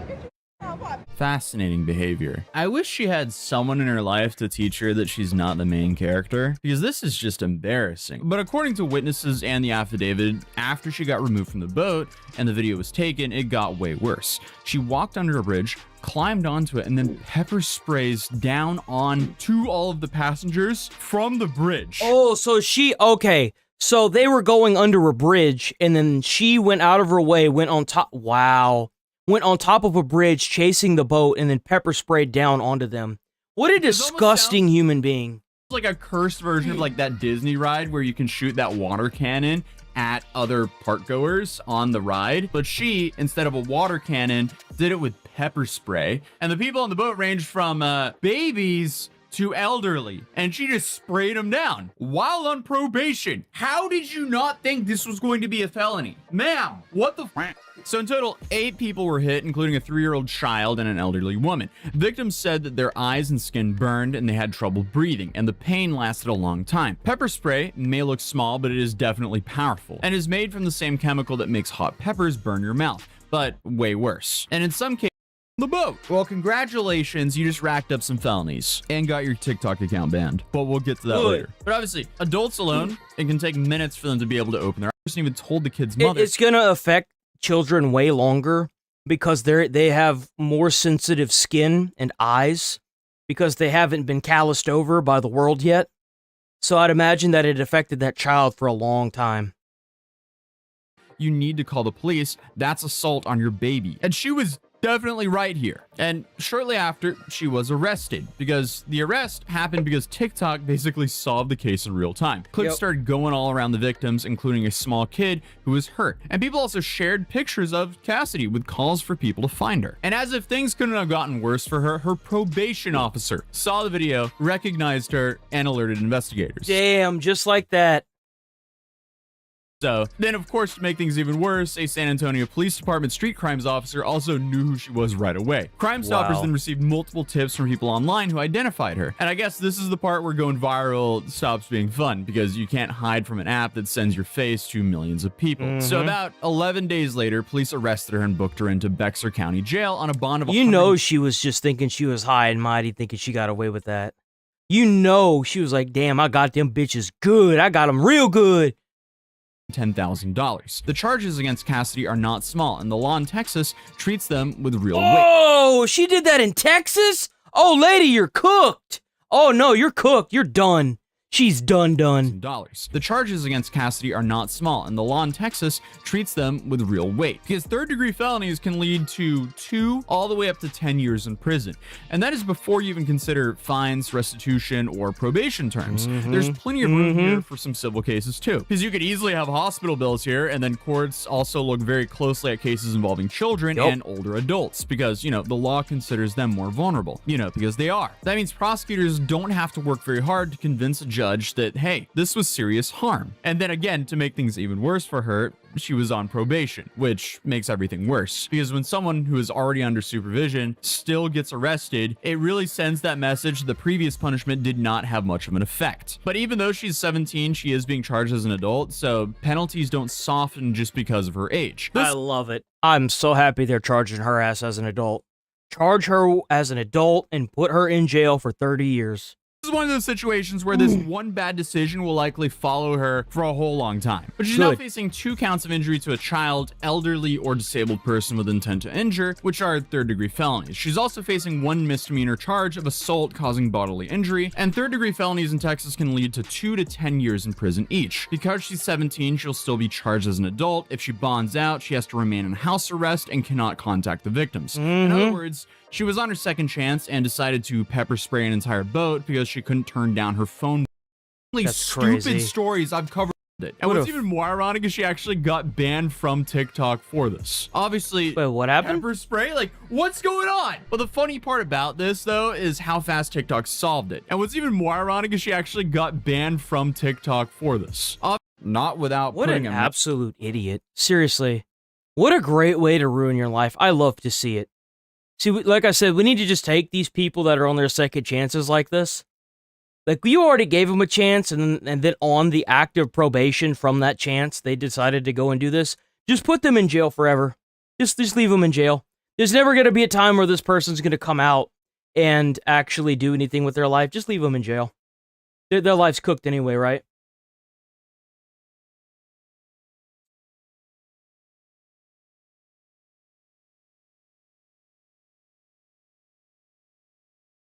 Oh, man, we got more Judd. We got more Grady Judd from Florida. I want to say Grady is the best sheriff, and we need 1,000 more like him across the country. Man, needs a nomination, needs an award, needs everything. I wish nothing but the best for Grady Judd. That they stole. Yeah. And guess what? As we've said before, you can't go any place, anytime that you're not on a camera. So Dick's Sporting Goods knows that they're stealing because they're watching this systematic, organized theft ring called a football team. The football team? Now, not only did they steal 47 items. Ah, damn. Not only did they steal 47 items, but ostensibly, they may have cost their team the championship. Oh, so it was an actual football team. And the football game. Oh, you got to put them in jail for sure. I don't know if these all were starters or not, but I can tell you that we were finishers. Wait. What a legend, dude. I don't know if these all were starters. What a legend. What an absolute legend. Or not, but I can tell you that we were finishers. Oh, man. This guy. We arrested them. We took them to the Juvenile Assessment Center. And we put them in lockup. But I want to introduce you to their coach, His name's Raynone Bynes, B-Y-N-E-S. Raynone? Even spelled out the last name wants this man to know. Oh my God. When we notify the coach who is responsible for them, Raynone, you would think he would be interested in holding them accountable and responsible. Instead, he goes to the deputies and begs them not to take these young men into custody. Right, you got to win that don't game. Arrest them, drop the charges, let them go. And then when we said no, then they go to Dick's Sporting Goods to the manager and said, "Oh, don't charge them." It doesn't matter. I'd imagine that $47, 47 items, probably racked up a pretty good balance. So the thing is at a certain point, the sheriff's office or the police involved have to press charges. It's like if you go to a domestic dispute and you hit a child, the law enforcement has to step in. They have to step in and take the child away and figure out what's going on. And if the parent in question won't leave the other parent, then the police take the child. Don't charge them. They were not taking bubble gum, one piece to chew. They stole over $2,000. Oh! Over 47 different products they stole. And then over $2,000 worth of goods. I think a felony is $800, dude. That's crazy. When it was evident that they were going to be arrested, then the coach says, "Don't you guys have anything better to do?" What are all these deputies doing here? Don't you have anything better to do than arrest these kids? Oh. Listen, I don't know how you do things in Philadelphia, Pennsylvania, but in Polk County, Florida, we'd lock you up. Yo, like I said, we need a dozen more just like him all across the country. Man, so legendary. For stealing, for being a thief. So this, you love to hear it, is part of a football team. It was. This is also the Thoroughbred Thieves, and it's their choice. It's their Thoroughbred, bro. He even got it printed out. Says Thoroughbred Thieves. Choice to go to jail because they Ubered down and were actively ripping off Dick's Sporting Goods. 47 items, I believe they were caught with. So at the end of the day, the message is clear. What are you doing? Not just in this Christmas season, but anytime. All of these stores have cameras. And we have relationships with all of these stores. If you come here to Polk County and steal, there's no notices to appear. Like, it's kind of a given, isn't it? It's kind of like if the mafia harasses you and they want you to pay them. Well, you're essentially doing the same thing for the police. You realize that every time you get paid for working at your job, they take out taxes, and those taxes pay their salaries. You do realize that they're your form of protection, right? You want them to do their job. You do. Doesn't matter how minuscule the crime is. If there is somebody littering in your city and the crime is punishable by death, well, guess what? Someone need to die if they littering. That's all there is to it. If that's the crime and that's the charge for the crime, then I want to see that shit enforced. I do. I'm not saying that that's what happens, but I think that if you don't like the charge for the crime, then go to legislation and get it removed. But I want to see the laws being enforced because our taxpayer money pays for them to be enforced. There's no warnings. You're in handcuffs and taken to the county jail or taken to juvenile lockup. Oh my God. This is what I see. Oh my God. That's how you handle them. Exactly, right? Yeah. Duh. There you go. Right? I mean, no second chances. Do not pass go. Do not collect $200. Straight to jail, boys. Obviously, that's the way it should be. It shouldn't be any other way. Yeah, it should not even be any other way. I would love to see Grady. If they had a video game with Grady Judd in it, I would absolutely buy that and play that on stream. I would buy that shit in a heartbeat. Period. You don't want to go to jail? You don't want to go to juvenile lockup? Don't steal. Why is this so freaking hard? Why are we catering to these people? It is so nice to hear somebody else say this. If you don't want the bad things to happen, don't do the bad things. Doing bad things gets you bad things. Doing good things gets you good things. Why the hell? Like, I remember whenever, even now, I'm like, I want to do to others what I want done onto me. I don't go out and steal because I don't want anyone to steal from me. I don't want to throw stuff on the trash, trash on the ground, because I want, if I see a piece of trash, I pick it up and throw it away. Because it's like, if I do it, then maybe somebody else will do it, and then maybe from us doing it, someone else will see us doing it, and then they'll do it.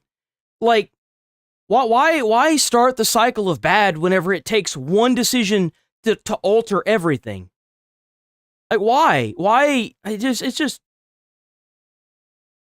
so stupid. Exactly. People should be accountable for and then, like, you have these morons that are like, oh, well, they're just kids. And it's like, well, here's the thing. That's the problem. If they're kids and they're doing it and they know they're going to get away with it, charge them harsher. Make it more punishable. Deter them. Make it to where even though you're a freaking minor, the minute you get to 18, it doesn't go away off the record. It sticks permanently. That's why they're doing it. They're not stupid. They know what they're doing. We didn't choose to arrest you. You chose to be arrested. That's right. And that's the way it is. You fuck around, and for the you're gonna get it. coach, you're way off base here, buddy. Way off base. Mm-hmm. You're the ultimate loser. If you'd been coaching these kids up right, if you knew where they were, if you didn't allow them to Uber away, they would have played in a ball game Saturday night. That's crazy to me, because, like, here in Texas, like, the school system that I was in, and the school system that one of the people that I dated worked in, dude, like, they're so strict with the students that never would have been okay. Ever. Like, if the coach had lost sight of those students and had found out that they had been Ubered to a store and proceeded to steal goods, that coach's job would be instantaneously gonzo. I don't understand how the hell this coach even still has a job if he does. That's insanity to me, and that is a sign of everything that it is wrong with that state. 100%. Like, even in Texas, you can't even dance at a prom with a date. You can't have close physical contact at a prom with a date that you brought. They make you line dance, essentially. You dance in a line separated from everybody. How the hell is this, or did this coach allow these kids to go and Uber off to a Dick's Sporting Good and steal $2,000 worth of goods is beyond me. You have a compare and contrast here. Let me tell you, this is the heroes. Those are the this police is the officers? coach and the team that did it right. Oh my God. That's the team that won. Oh, no way. He's going to show the team that beat them. And I'm so proud of them. And I'm proud of their 15-0 season. That's good. That's a great group of young men there. You know, I bet Sheriff Grady Judge shits red, white, and blue. I bet if you cut him, he has the American flag colors in his blood. Bro is a solid patriot. And this was their opponent Saturday night, absent these 8 guys. Because, you know, it's hard to be on the football field when you're locked up. So basically, like, my policy on things is this guy. Yeah, it's pretty much just this guy. Yeah, there you go. Like, that's, yep, there you go. Okay, boys, here's what we got to do. We need to elect a president that's going to require every single sheriff in every single state and every single city to do this. To have an announcement like this, to give an update on the dumbasses they catch. This is what we need. And you know why? Because we're already paying for it. That's why. Our taxpayer dollars pay for this. And I want to see more of it. You know why? It's called accountability. It shows that the sheriff department isn't sitting on their ass and doing nothing. This is Sheriff Grady Judd is a genius, a bona fide genius. He is showing what he's doing for his community. He's not hiding it. He's telling it the brutal, honest way. He's showing what people's taxpayers' monies are going towards. And you know what? Take my fucking money, bro. I will pay for this. I will gladly cut a charity check to the station that does this every month. I would do it in a heartbeat, and it would not be a small amount of money either. It would be a percentage of my overall income.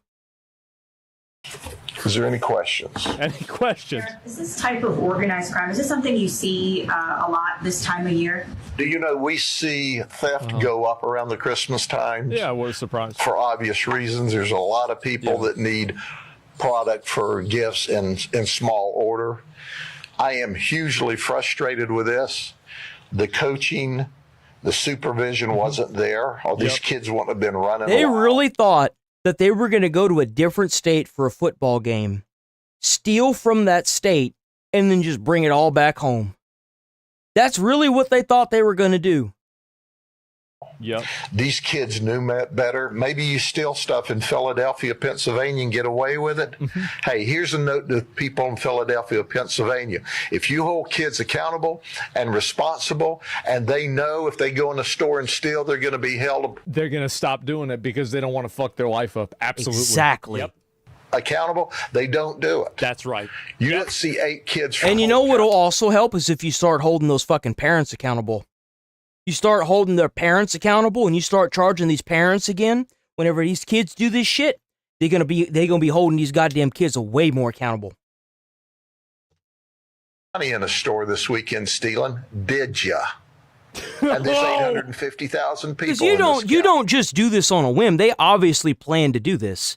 This was methodically planned out. This was gonna be something that they had planned probably for months, and they just went through with it. Well, and then you have a coach comes down there and tries to beg them out of it. Yep. Instead of holding them accountable. It's frustrating. But our crowd. Why is Rakai different? Serious question. Well, if they had put Rakai in jail for stealing, I'd have said based. He's not. Like, I'm talking about like my personal opinion. Like, I don't think a lot of these guys. Here's the thing, right? I don't think that a lot of the guys that are stealing shit out of this, I don't think they're really probably bad people, but you just can't be stealing shit. You can't be stealing shit. So, like, I don't hate them. I don't think they're really bad people. I know, like, I've known people that have told me that they knew other people that have stolen things out of stores before. I know, I've heard of this. Sure. But at the end of the day, like, you can't be doing it. Time in Polk County is a 53-year low. Oh, asking a 53-year low for stealing shit? Damn, that's crazy. I wonder why. That's a nobody can understand why. It's a mystery to everybody. See if crime in Philadelphia, Pennsylvania is at a 53-year low.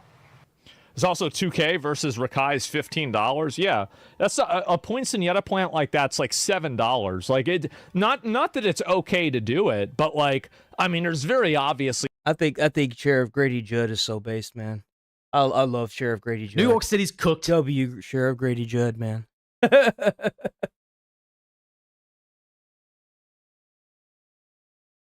Oh wait, this one, yeah.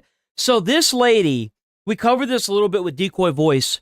So this Israeli couple, couple, went in and started harassing this lady, and she was like, yeah, I'm racist, and then said awful things to them.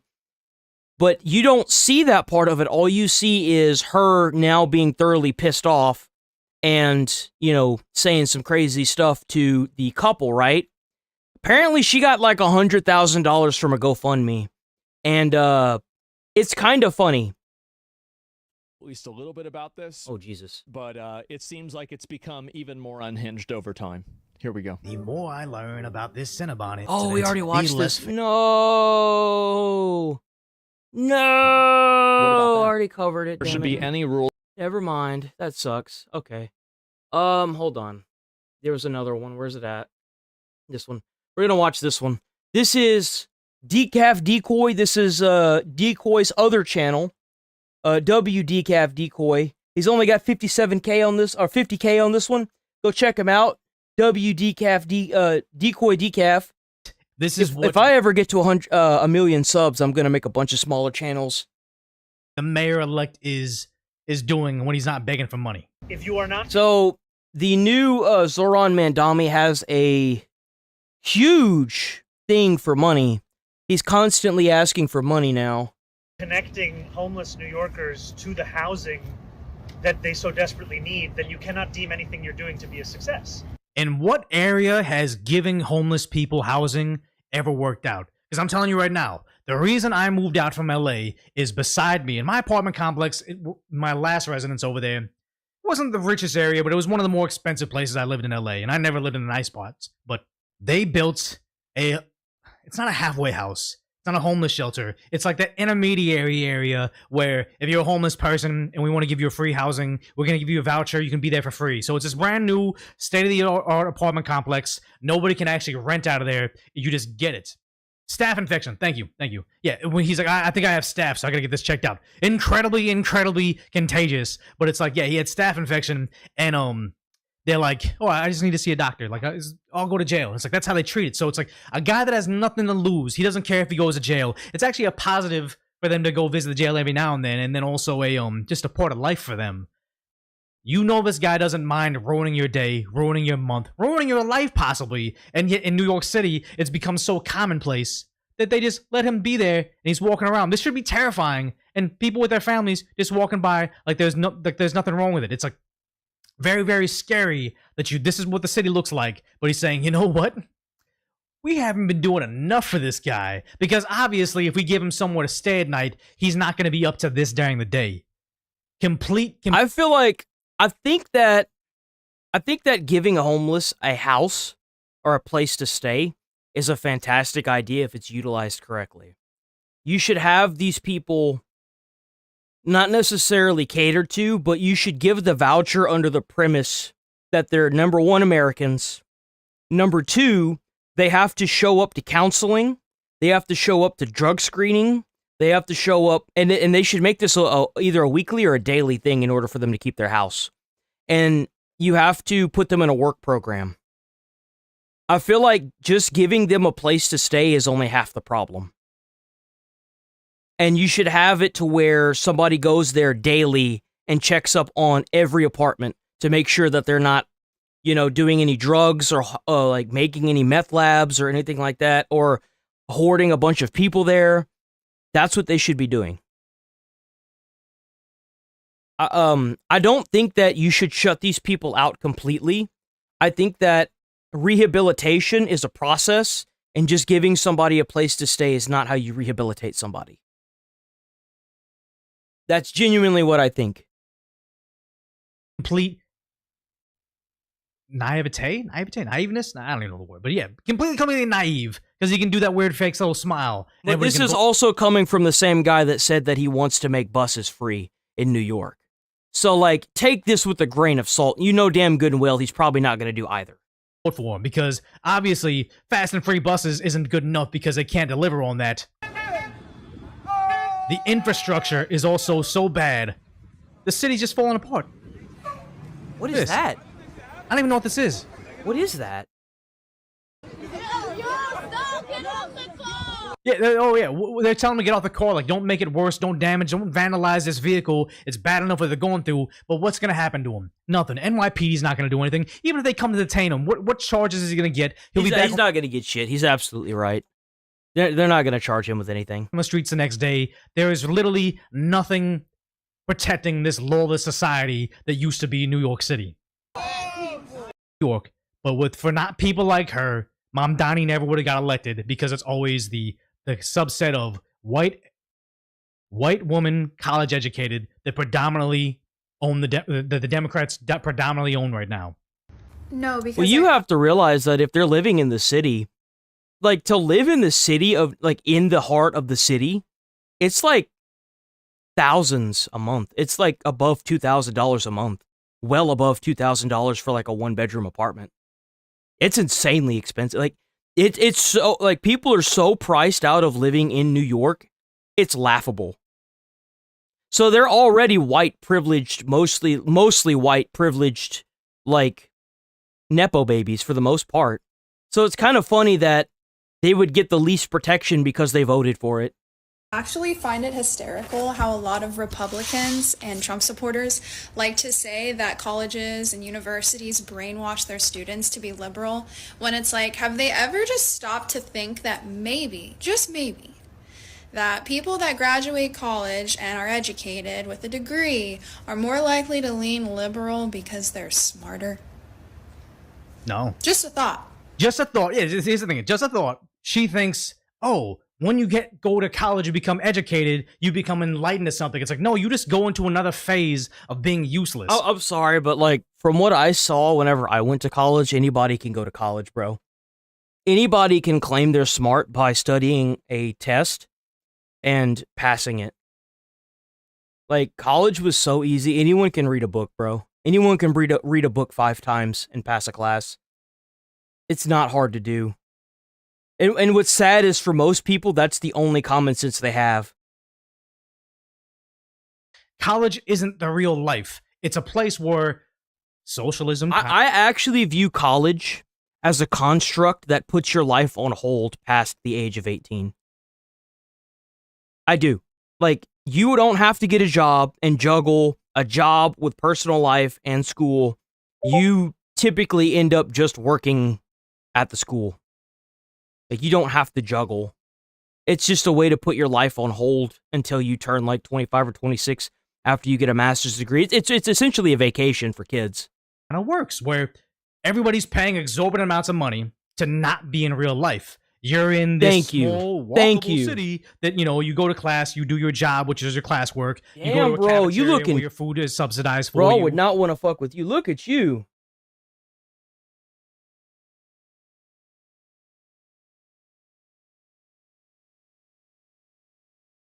Damn, man, you looking good.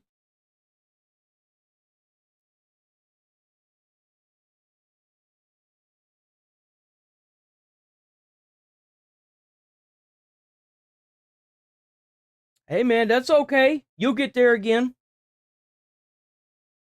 Don't worry about it, man. You go to a classroom where no matter how stupid your ideas are, the teacher's paid to listen to you, the other students are paying to sit there and listen to you, and you can do your little classroom projects, you can do your poster boards and your dioramas, you can march for social justice or whatever it may be. It's not the real world. So you're in this little play school version of what things are. And the thing is that if some of these students had to work a job outside of school or college, they wouldn't have the time to sit there and march. Like I said, most of the people that are protesting at these universities and are sitting here protesting, like in these protests, they're either retired white people that are privileged, that live in gated communities, and it's very obvious that's what's going on, or it's all these like young Nepo babies, these kids that don't have to work because mommy and daddy's paying for everything. Or thinking you're more important than you really are. You're contributing to society because we're in the university and we're the think tank. We're thinking about how we can fight ICE, or we can stop deportations, or we can solve world hunger, or we can stop. It's like the minute you put these people at a real job and you leave them there for like 2 or 3 years and they're forced to get up at a certain time every day, go in at a certain time, take certain days off, and do things that they don't want to do, like putting the fries in the fucking bag, and not giving a shit about your moral status, is the minute that these people realize, oh, it's a job. Climate from changing, like, it puts you in this, arrested development, perpetual infancy, where you think you're accomplishing something, but you're in a play school version of the world. You don't actually know what it is to go in the world and contribute to stuff. That's why someone that is a union pipe fitter, or someone that's working a regular job like a cop, or someone that just actually contribute like a coal miner. If you think for a second that somebody that is like, the only thing that will change society is whenever the pipe fitter or the white collared individual no longer has a job. They have a job right now that keeps them just tired enough to keep showing up and pay them just enough to keep their bills barely paid. But the minute that no longer is a thing, or the minute that they lose their job to AI or innovation, then you're going to see change. Because the minute you cut 25%, 50%, 75% of the job force, you're going to have a lot of people that are going to be homeless, and you're going to have a lot of people that are going to be very pissed off. That's when things change. Not when a bunch of rich little Nepo babies and old people that have retired with their six-figure incomes decide that things should change. I'm sorry, but people living in the real world, working and worrying about if their car's going to get broken into whenever they're trying to rest for the night and get up in the ass crack of dawn and go in, those are the people that give a shit. People are going to be largely conservative because when they live in the real world, well, they have to provide something if they want something in return. If you're in college just giving yourself mountains of debt, getting a diploma that has no actual utility in the real world, you're going to probably lean more liberal because you're going to want everybody else to perpetuate that bubble that you live in. And it's sad to say that they have this moral superiority. You should make that into a patch. When time and time again, they've shown us they don't provide anything. There's no substance to what this liberal arts degree does. There's no substance to you standing in the street and saying, I'm marching for defunding of the police. I'm stopping gas-powered vehicles in the street because I want global warming to stop. It's just nonsense. So people say, oh, repeal the 25th and stuff. I honestly think only net taxpayers vote. You make that a rule, or you take a basic civics test. That won't work. That won't work, and I'll tell you why the taxpayer thing won't work. The taxpayer thing won't work because if you're a Nepo baby, you have to pay taxes on your fund. You have to. Somebody that I knew is a Nepo baby, and they have a fund, and they have to pay taxes yearly on it. So that alone would give them the opportunity to vote. If you're trying to cut people like that out of being able to vote, a basic American civil test would most likely hit the sweet spot. That's what you got to aim for. Before you vote. So if you go to the polling place and it says, hey, you really love Obama, you like that bumper sticker, you like change, you like yes we can, before you cast your ballot for Obama, it says, what was the most recent position Obama had in office? There's no helpers or whatever. Like, if you don't know what Barack Obama is currently before he was running for president, honestly, I don't think your vote should count. Like, you can't tell me Kobe Bryant is my favorite basketball player if you don't know what team he played on. Mm-hmm. Something simple that if you're even minutely aware of the person and not just falling in love with pop culture because you saw it on a commercial or whatever, you should know. Donald Trump. I agree. If you here's what I think. I feel like if you're gonna vote, you should be educated in politics. Period. You should have some form of education in politics. Otherwise, you've got all these people running around voting on shit they don't know anything about. They don't know shit about it. You should be, number one, a citizen. You should be forced to show a citizen ID or a form of citizenship, or born in America or whatever. And number two, you should pass a test. You should. That's the only way your vote should count. I'm sorry. Like a political test or some form of, like, anyone can take it, and it's like a knowledge-based thing that you can take digitally before you even show up to the ballots. Seriously. Like, why is this even a question? Is yes or no? Donald Trump was a U.S. senator. If you don't know the answer is no. Yeah, it could be something so blatantly obvious like that. It's like, like, yeah, like what he said, President Trump was a U.S. senator, or Kobe Bryant was elected the first president in U.S. history to receive the peace treaty, and it's like a true or false question, and if you answer false, your shit needs to be, if you answer true, then you need your shit to be ground up in like a pile of ash, because like you're stupid. Like, why is this even? Your vote shouldn't count for him. Like grade school level questioning. Both ways. That, or if you're a net taxpayer. If you're not a contributor, to the system where you take more in benefits than you do in payments, which I live most of my life as that, your vote shouldn't count because we can no longer have a system where the poorest 51% of the country votes for the richest 49% of the country to pay their bills. And that's what we're slowly becoming right now.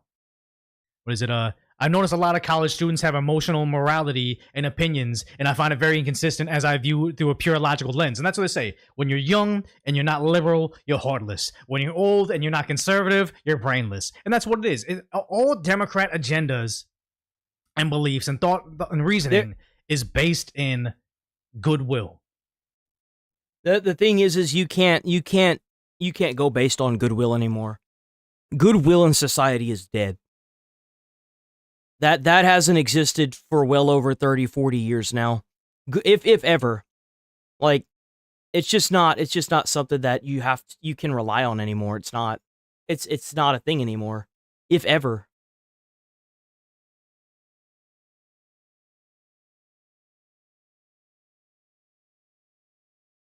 There we go. We got XQC. Check out XQC, WXQC. We got to check out the Canadian, man. You gotta make sure. I'm gonna tell you. So this is a streamer that crashed out on a worker at a store? Check out fish real fast. Yeah, I'm gonna turn you off. Fuck! I went to the wrong store, bro.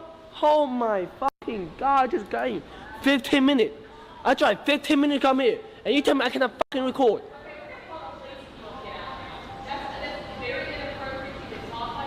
You're right. I'm sorry. I don't get it. We just told you not to get you literally talk in front of people like that. What's wrong with you? You're right. You know, why would you do something like that? It's Christmas. I don't want no beef. It's Christmas, so why would you talk like that in your mouth? No, I'm not talking to you. Okay, it doesn't matter. I mean, it doesn't really matter what he says. It is freedom of speech. But I want to let you know that just because you have freedom of speech and you're on private property, which a store like this is private property. This looks like a Walmart. This has to be a Walmart. They can still ask you to leave the premises. They can. It's within their rights, and they can trespass you. I don't care what you're doing. Okay, Get out. Sorry. Oh my god. Get out. I'm gonna fish. I can get a fish. Okay, you're gonna talk like that. You're not gonna be in the store. Okay, I'm sorry. All right? I apologize. Let me look at the fish real quick for me. Oh, I want the fish. I want no smoke. What? What did he even say? What did he say? Wait, what did he say? Oh, I want the fish. I want no smoke. What? He didn't even say anything. He said he don't want no trouble. For what? For what? I cannot get a fish?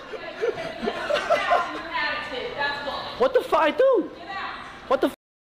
I mean, that's so weird. Like, he said he would stop. He stopped. He apologized. What I do? Oh my god, bro.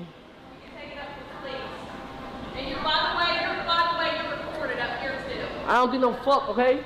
I don't give no fuck. Record me, bro. I'm recording right here. I don't care. Look, yo, I cannot buy a fish? I tried 15 minutes for this shit? It's the worst, Marin. Ugh.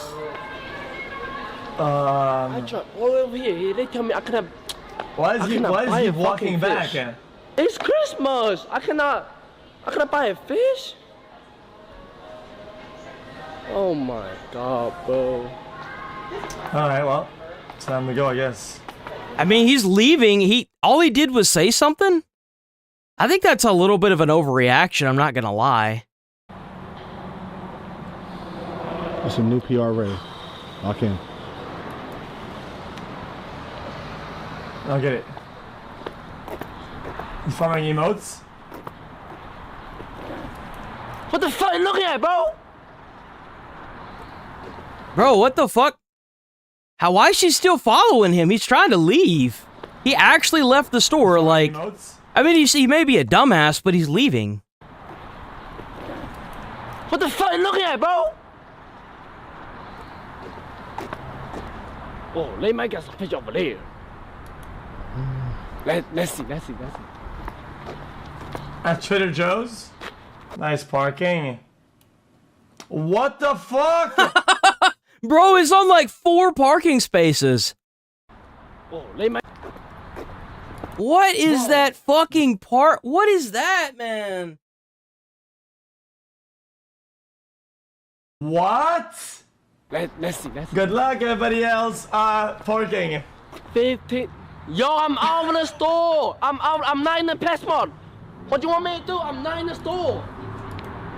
I'm not in the store no more, bro. She is aware that that parking spot is probably public property, right? Because like the thing is that's a shopping center, so like that parking lot it's shared by a bunch of businesses. So even if she wants him to leave, the other store doesn't have to honor that. Yo, that fucking bitch. Come on, man. That past my bitch. Everybody suck my dick. Yeah, that's why nobody go here, bitch. Because you got fucking attitude, bro. Keep the good Oh, it's a PetSmart. It's not even a Walmart. It's a PetSmart. Fuck you. All right. Oh, that 40 years old bitch. Man, let me calm down. I know. I got the tape.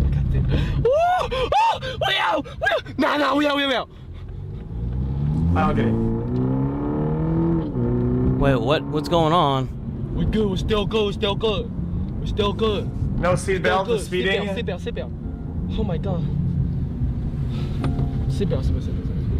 Still good.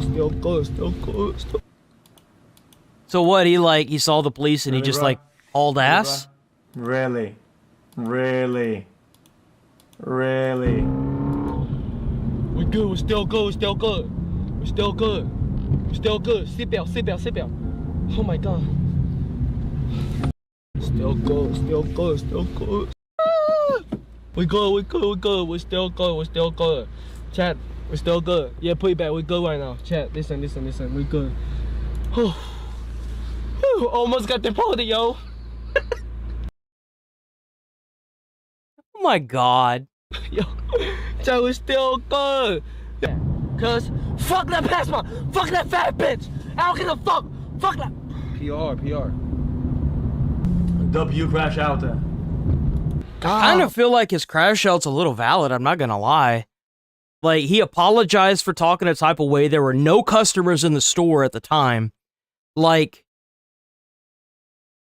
he obviously left the store and she continued to follow him. She didn't see him as a threat, so it kind of shows a lot about her as a person. It's kind of messed up. Like, he even apologized for cursing. He wasn't cursing. He had walked away and was like, let me just look at the fish. And she still wanted him to leave. I think that he has kind of a valid crash out right here. Seriously. Bro, I hate that. He wasn't a threat to her. He didn't make any, like, aggressive remarks or threats towards her. He left whatever she insisted that he leave. And, like, I don't know. I think that it's very valid. Fucking bitch, bro. That fucking fat bitch, bro. Really, man? I come 15 minutes away to buy a fucking fish. You tell me I cannot fucking record? Bitch, suck a fucking dick. Oh, bro. Well, guys, I don't want to bet anybody, chat, but if at one point you can't stream anywhere anymore, and in private spaces and stores don't allow it anymore, that is one of the reasons why you won't be able to do it anymore. If when you go to stores, you insult the workers and shit like that, I mean, then that's part of why you can't do it. I'm so tight. It's called nuisance streamers. So tight, bro. And bitch, drive faster! Fuck! I do feel like there's going to be a time where they're going to start posting signs that are like, no streaming here. And there are going to be businesses that advertise you can stream here just to make more money off of the nuisance streamers and bring in more people. I feel like within the next 5 years, that's going to be a thing. I absolutely think that's going to be a thing. The fuck you driving so slow for, bro? Hey, speak about to how his entire demeanor makes me feel I'll get banned. DB community once again, don't make it a syndrome. How much signal I need to cut across 8 lane? None? I turn now. Good luck, everybody else.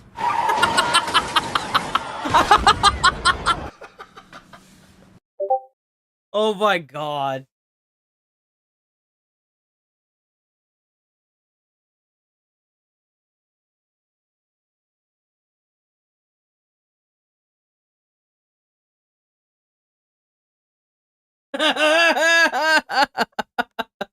Margaret, what the fuck are we eating?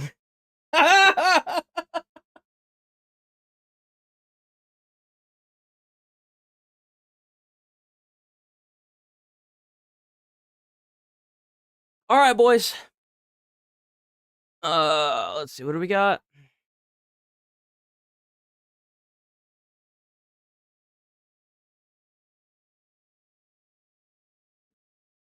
You know what? We'll watch this one instead. So, police respond to a multi-casualty train crash. The reason why I chose to go with this, by the way, W Midwest Safety, is because it's got a lot of firemen in it. That's why. December 18th, 2024. Officers in Pecos City, 177 miles east of El Paso. Oh, damn. Damn, bro, look at that train! Several calls to 911 reported the train collided with a vehicle. An event captured on Bro, holy crap, look at that pile up! Bro. camera that we will fully break down later.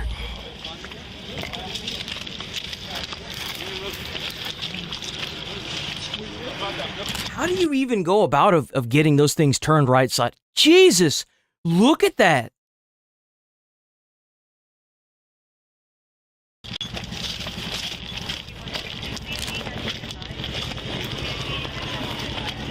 You want me to go around to the other side? Man, that building, people work there. Let me go check the building, bro. I'm checking the building, the Chamber of Commerce. Damn, bro, look at the building. Holy crap. Oh, man, you know that's a multi-division incident. I guarantee you they had to get multiple fire departments out there, even from different districts. There's no way. See if there's anybody in there. The train went in there as well. There's a whole train in that building? Oh my God, there is. Look at that. We're here. Okay, you guys are, nobody else is in there? This demethanizer tower was cargo from a combination tractor trailer struck by the train. The steel structure used in the oil and gas industry measures 12 feet wide, 116 feet long, and weighs 91,000 pounds.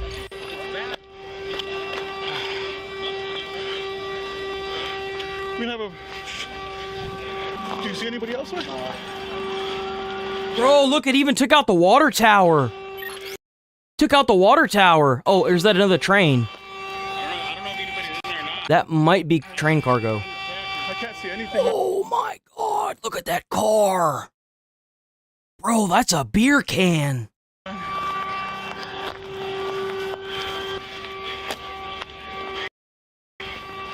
Damn, that is some scary shit. It might tip over. There's like 2 trucks right there, way. Yeah. Right there underneath. Bro, I would not be getting that close to that. That could tip any second. And what sucks is that if one of these tips, it could bring down several. The bigger one, there's 2 trucks.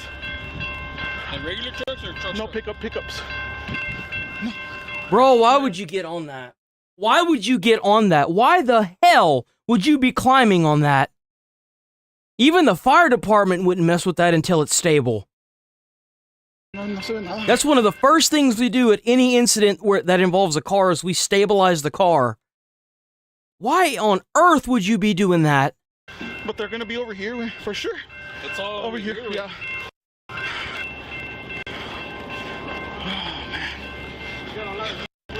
I know. That might come down, way. Oh, that's totally going to fall. We don't know. We don't know. It's no you. You would have seen a massive pool of blood, and that's transmission and all. Okay. So then it might have been ejected? Ejected or nobody was in there. Hey, sir, there's somebody in that building. Can you get them out? Yeah. No, everyone's out already from the building. So far, there's only a couple trucks right here, but it doesn't seem like anybody's in there. I think they may have been the ones. I think they were parked, yeah. I ran over here with a couple guys. We're looking through the automotives. The only one that we found is this guy, and he's just He doesn't look good. Where's the conductor? Let's get him out of here, bro. Let's get him out of here. There's diesel and smoke. Well, that's not a good sign.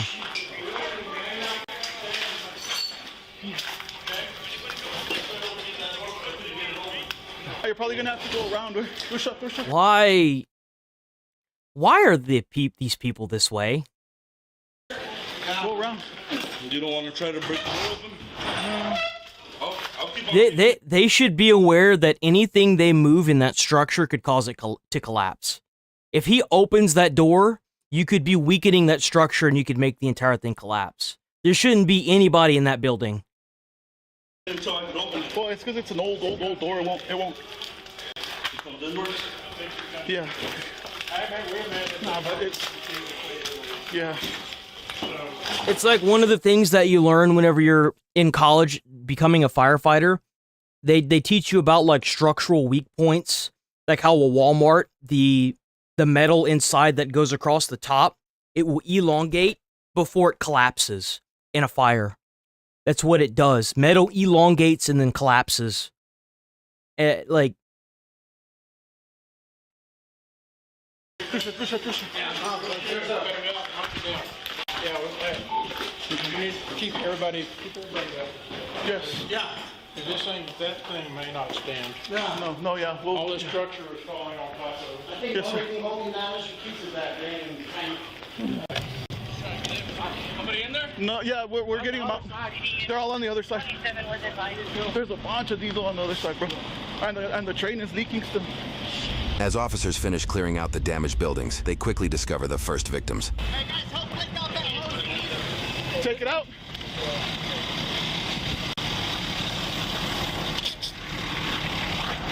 Smoke or what? What the fuck? No, that's it. Hey, that's all that comes out? Yeah. Oh, this one? Oh, I got you.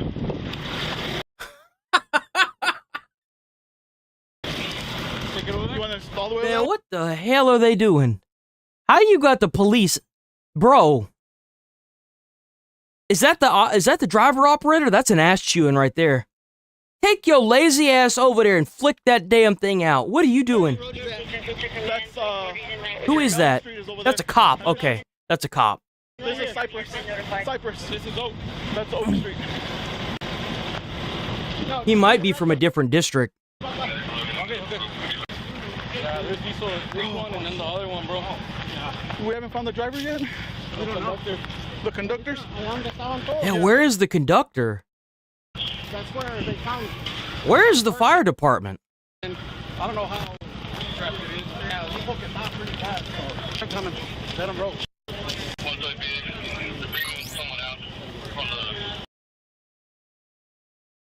Yep. You see what I'm saying? Like, the police shouldn't be up in there. The fire department will do a better comb through because they have the right equipment to make sure that they can find people.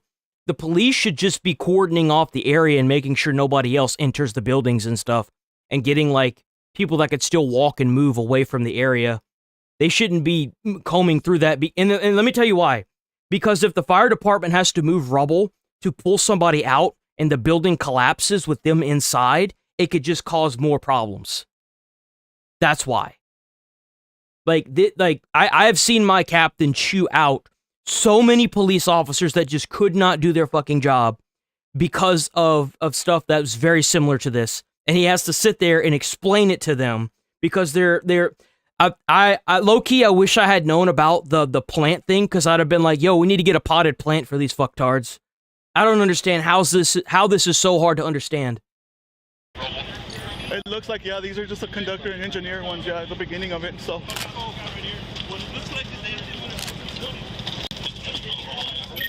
Damn, bro, that was the cockpit of the locomotive. Look at that, it's completely destroyed. My God, dude.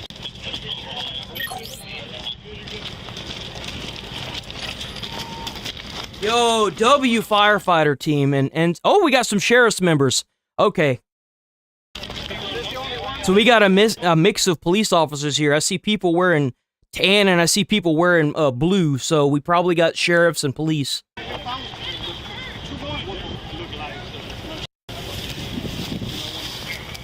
I know a couple of my friends they work here. They messaged me today that they were here, so I don't know if it's them or not. So far we're just getting people out over there on that other side. But there's a lot of fuel, like a bunch of diesel everywhere. They need to be telling the fire department about that. That could be a huge hazard. If a spark ignites that, it could make that whole place go up. The fumes from it could also cause people to be like knocked out.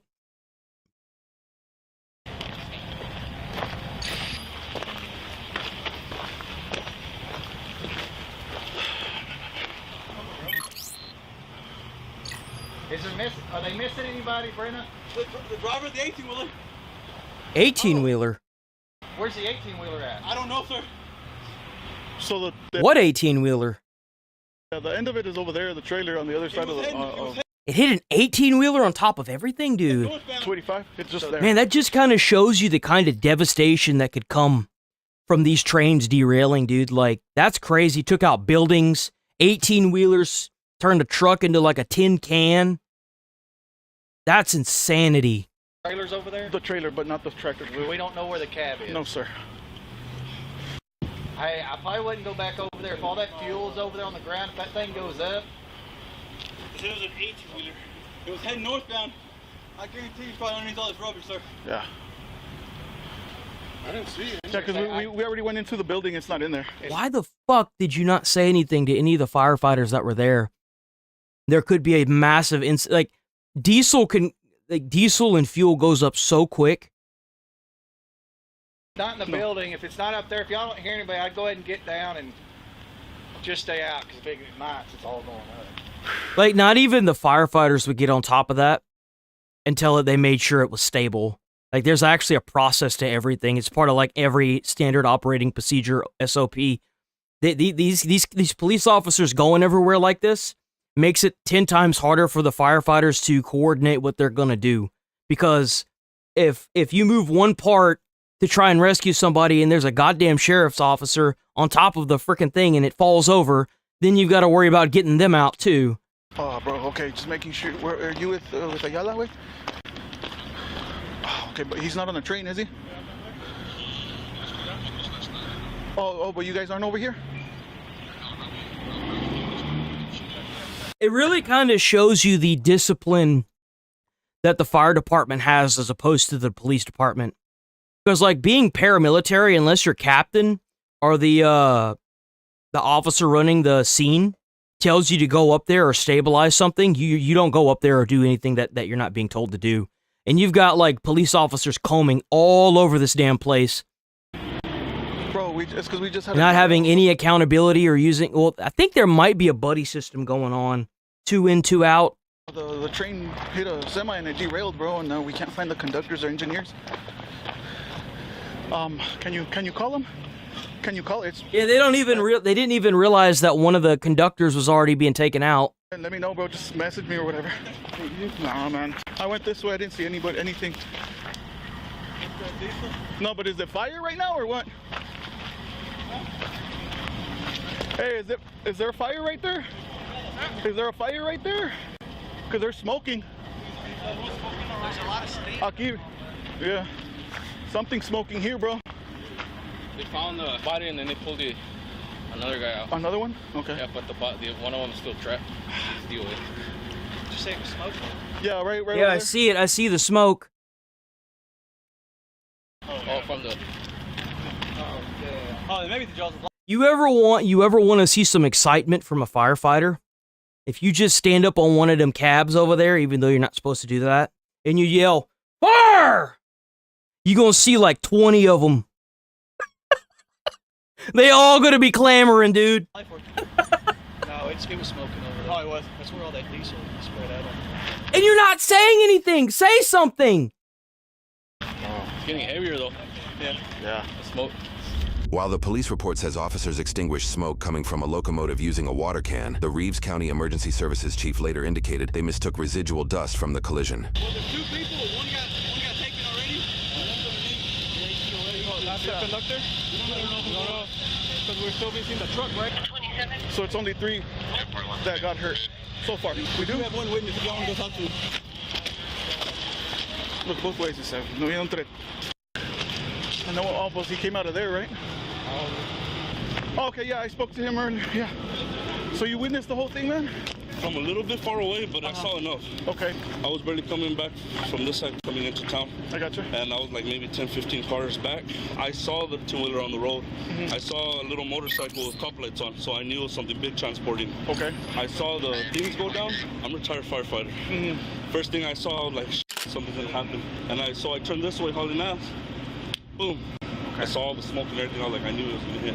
Okay, so the Yeah, like if I had seen a train hit a tractor trailer like that, or a trucker, my ass would be backing the fuck up. I would if I couldn't back up, I'd be getting out running in the opposite direction.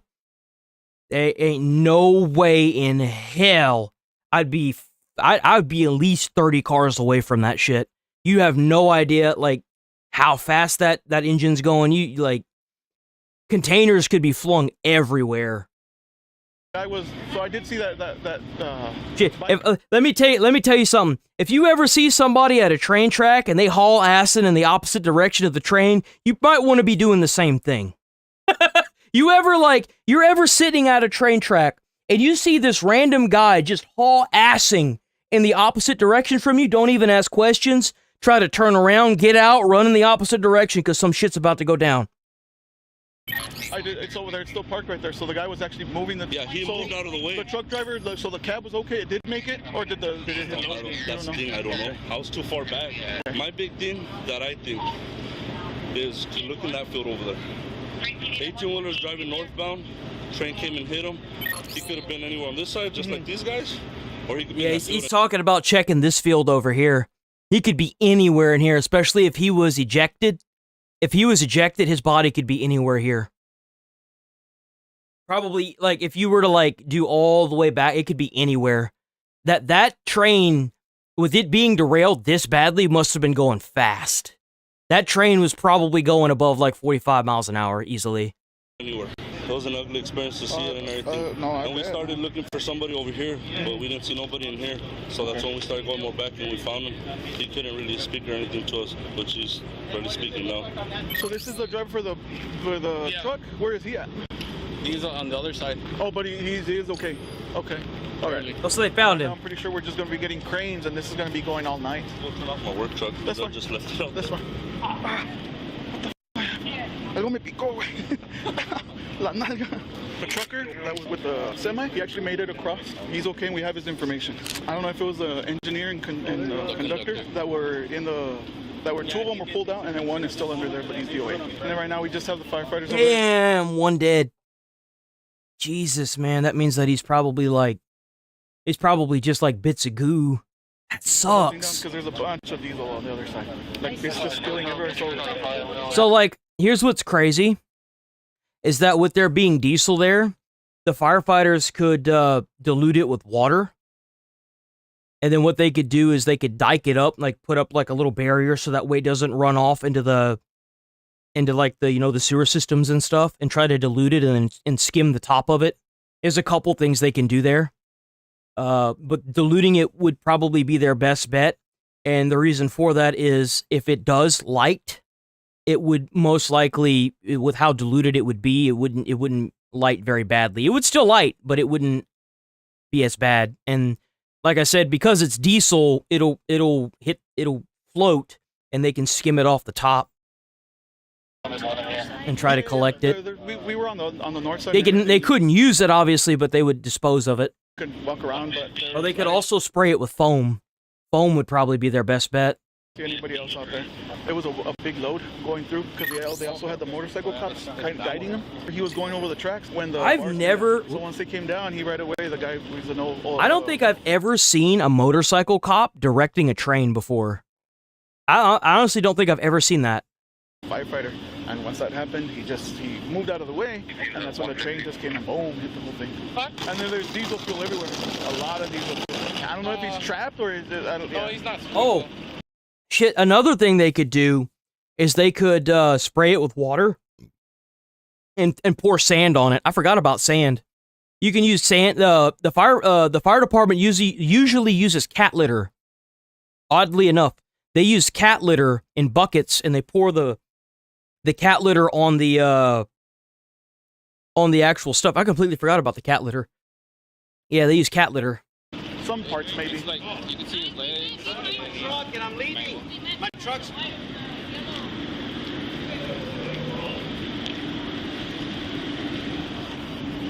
Who's that guy?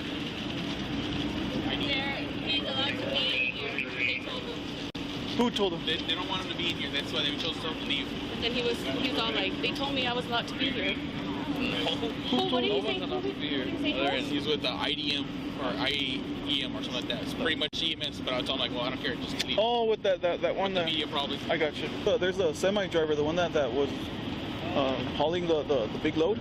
He's on the north side. I see right there. I think he's close to the semi. Oh, so that must have been the payload for the 18-wheeler, maybe? Maybe that's what that was?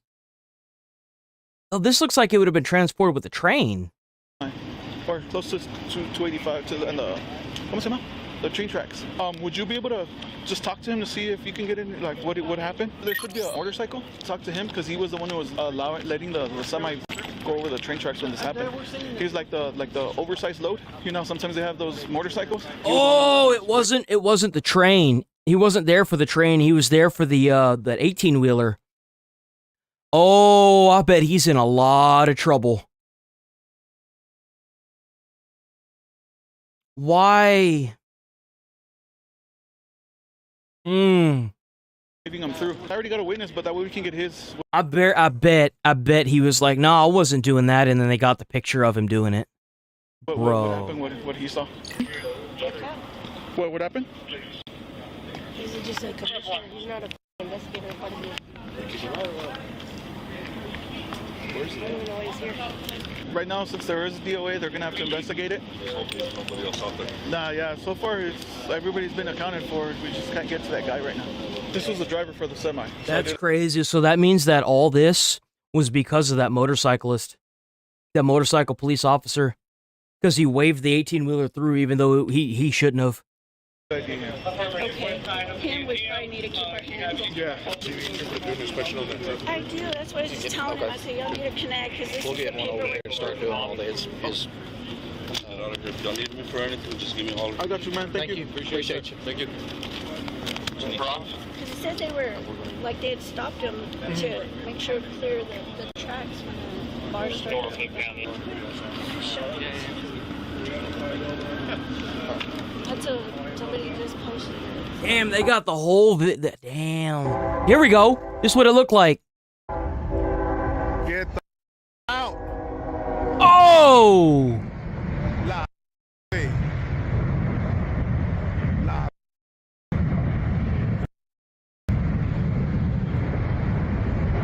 Oh! Damn!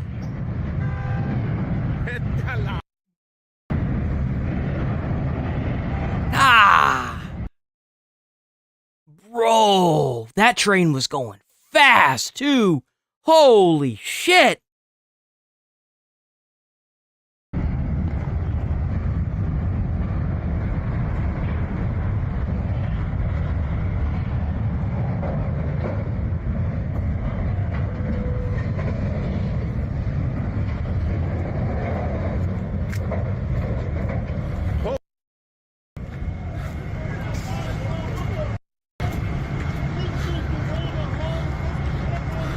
The civilian footage appears to show the escorting officer just before the tractor-trailer pulls away from the train, which may explain the initial confusion about the driver's location. The National Transportation Safety Board investigated the crash that caused the deaths of 63-year-old Clay Bird and 47-year-old Philip Araujo. Oh, man!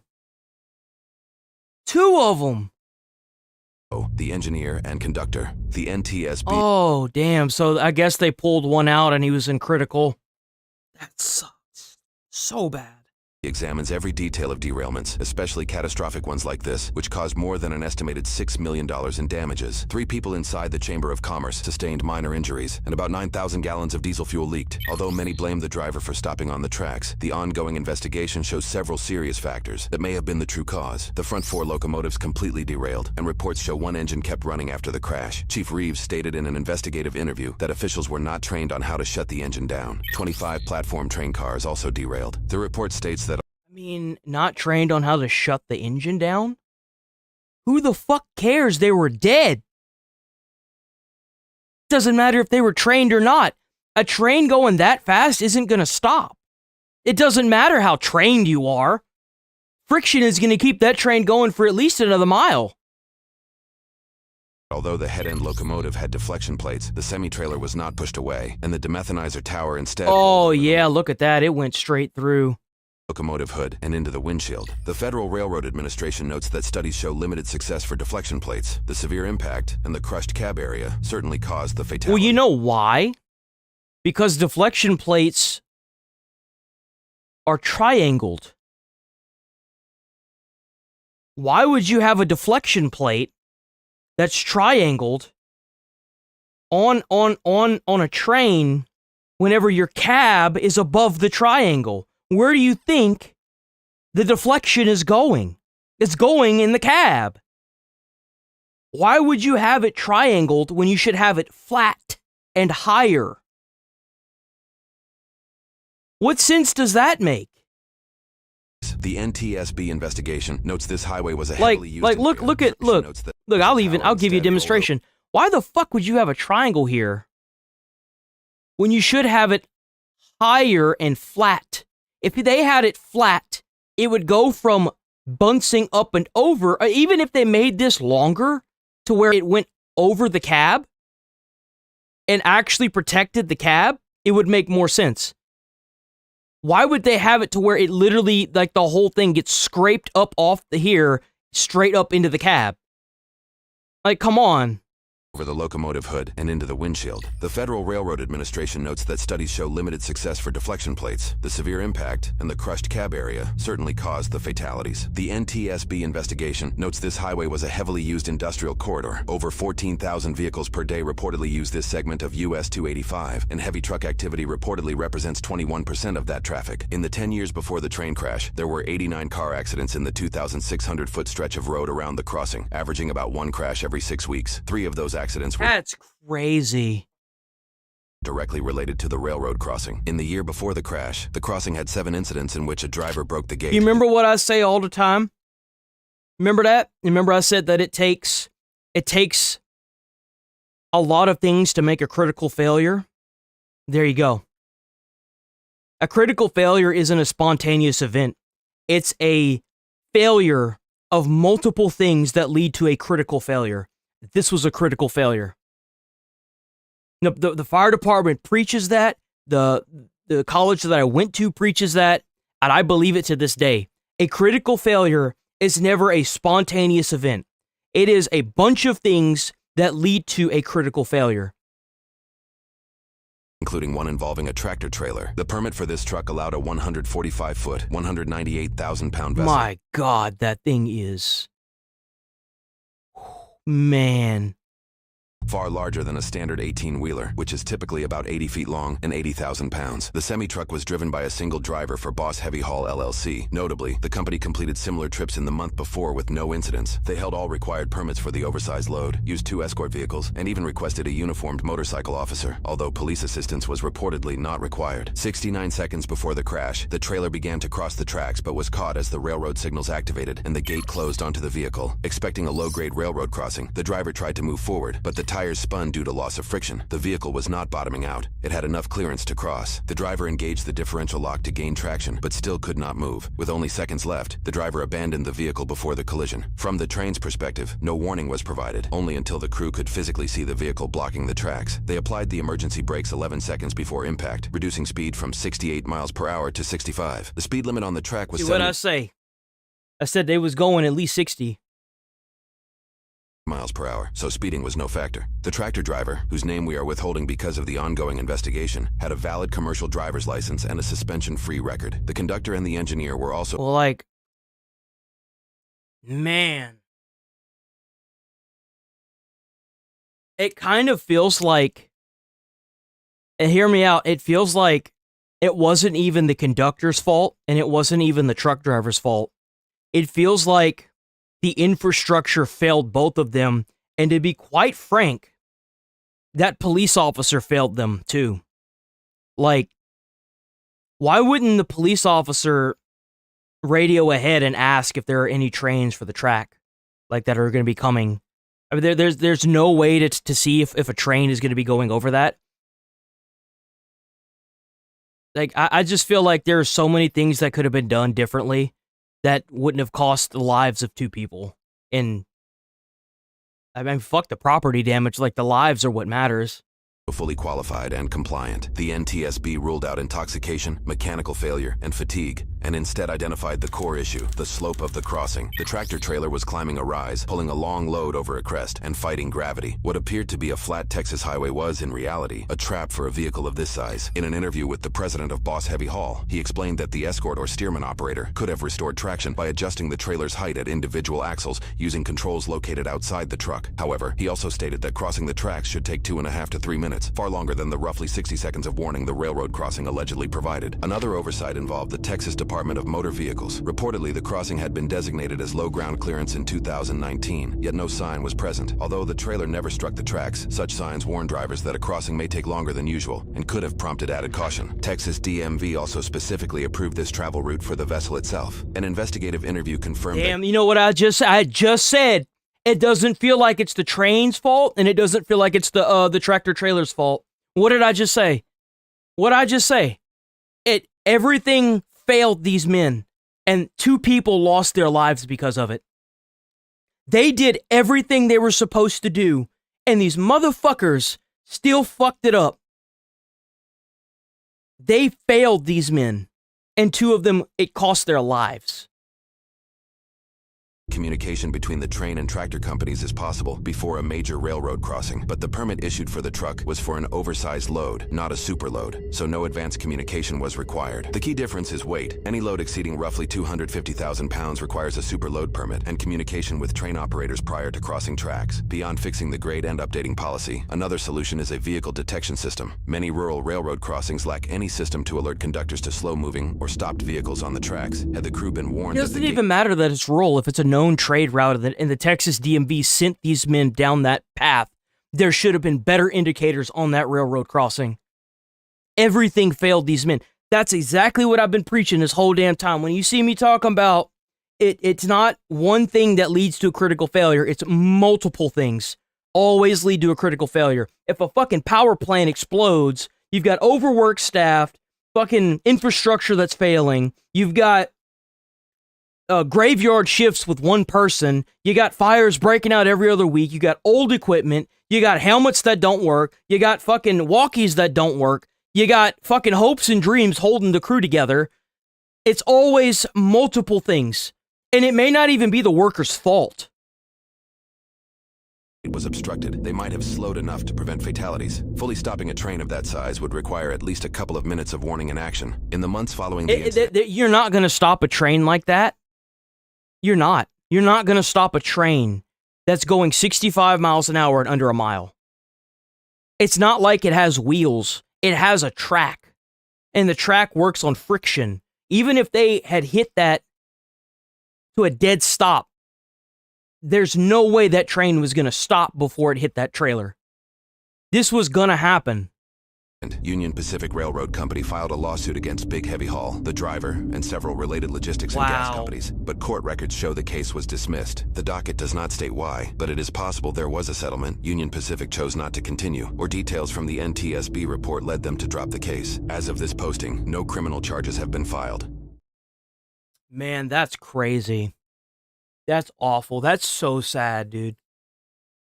That really is. That's so sad.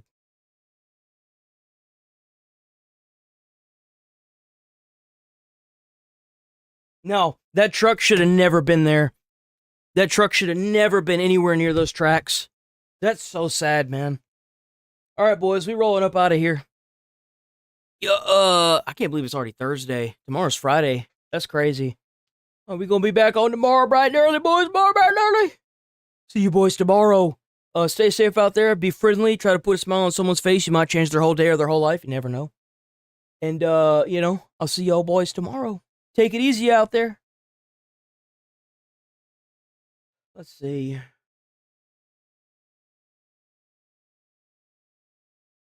Peace. Thanks for watching. Let's go. I wake up to a little bit of drool on my pillow, feel like it's gonna be a bad day. Yeah, I'm tired of shit, and the coffee ain't hit yet, damn, ain't that great. I don't wanna go to work, cause my boss is a jerk, and I'm not even that paid. I need a change in my life, cause I don't feel alive, and there's nothing that makes me happy. Hold my beer for a minute, I'm about to quit my job, cash in for a ticket.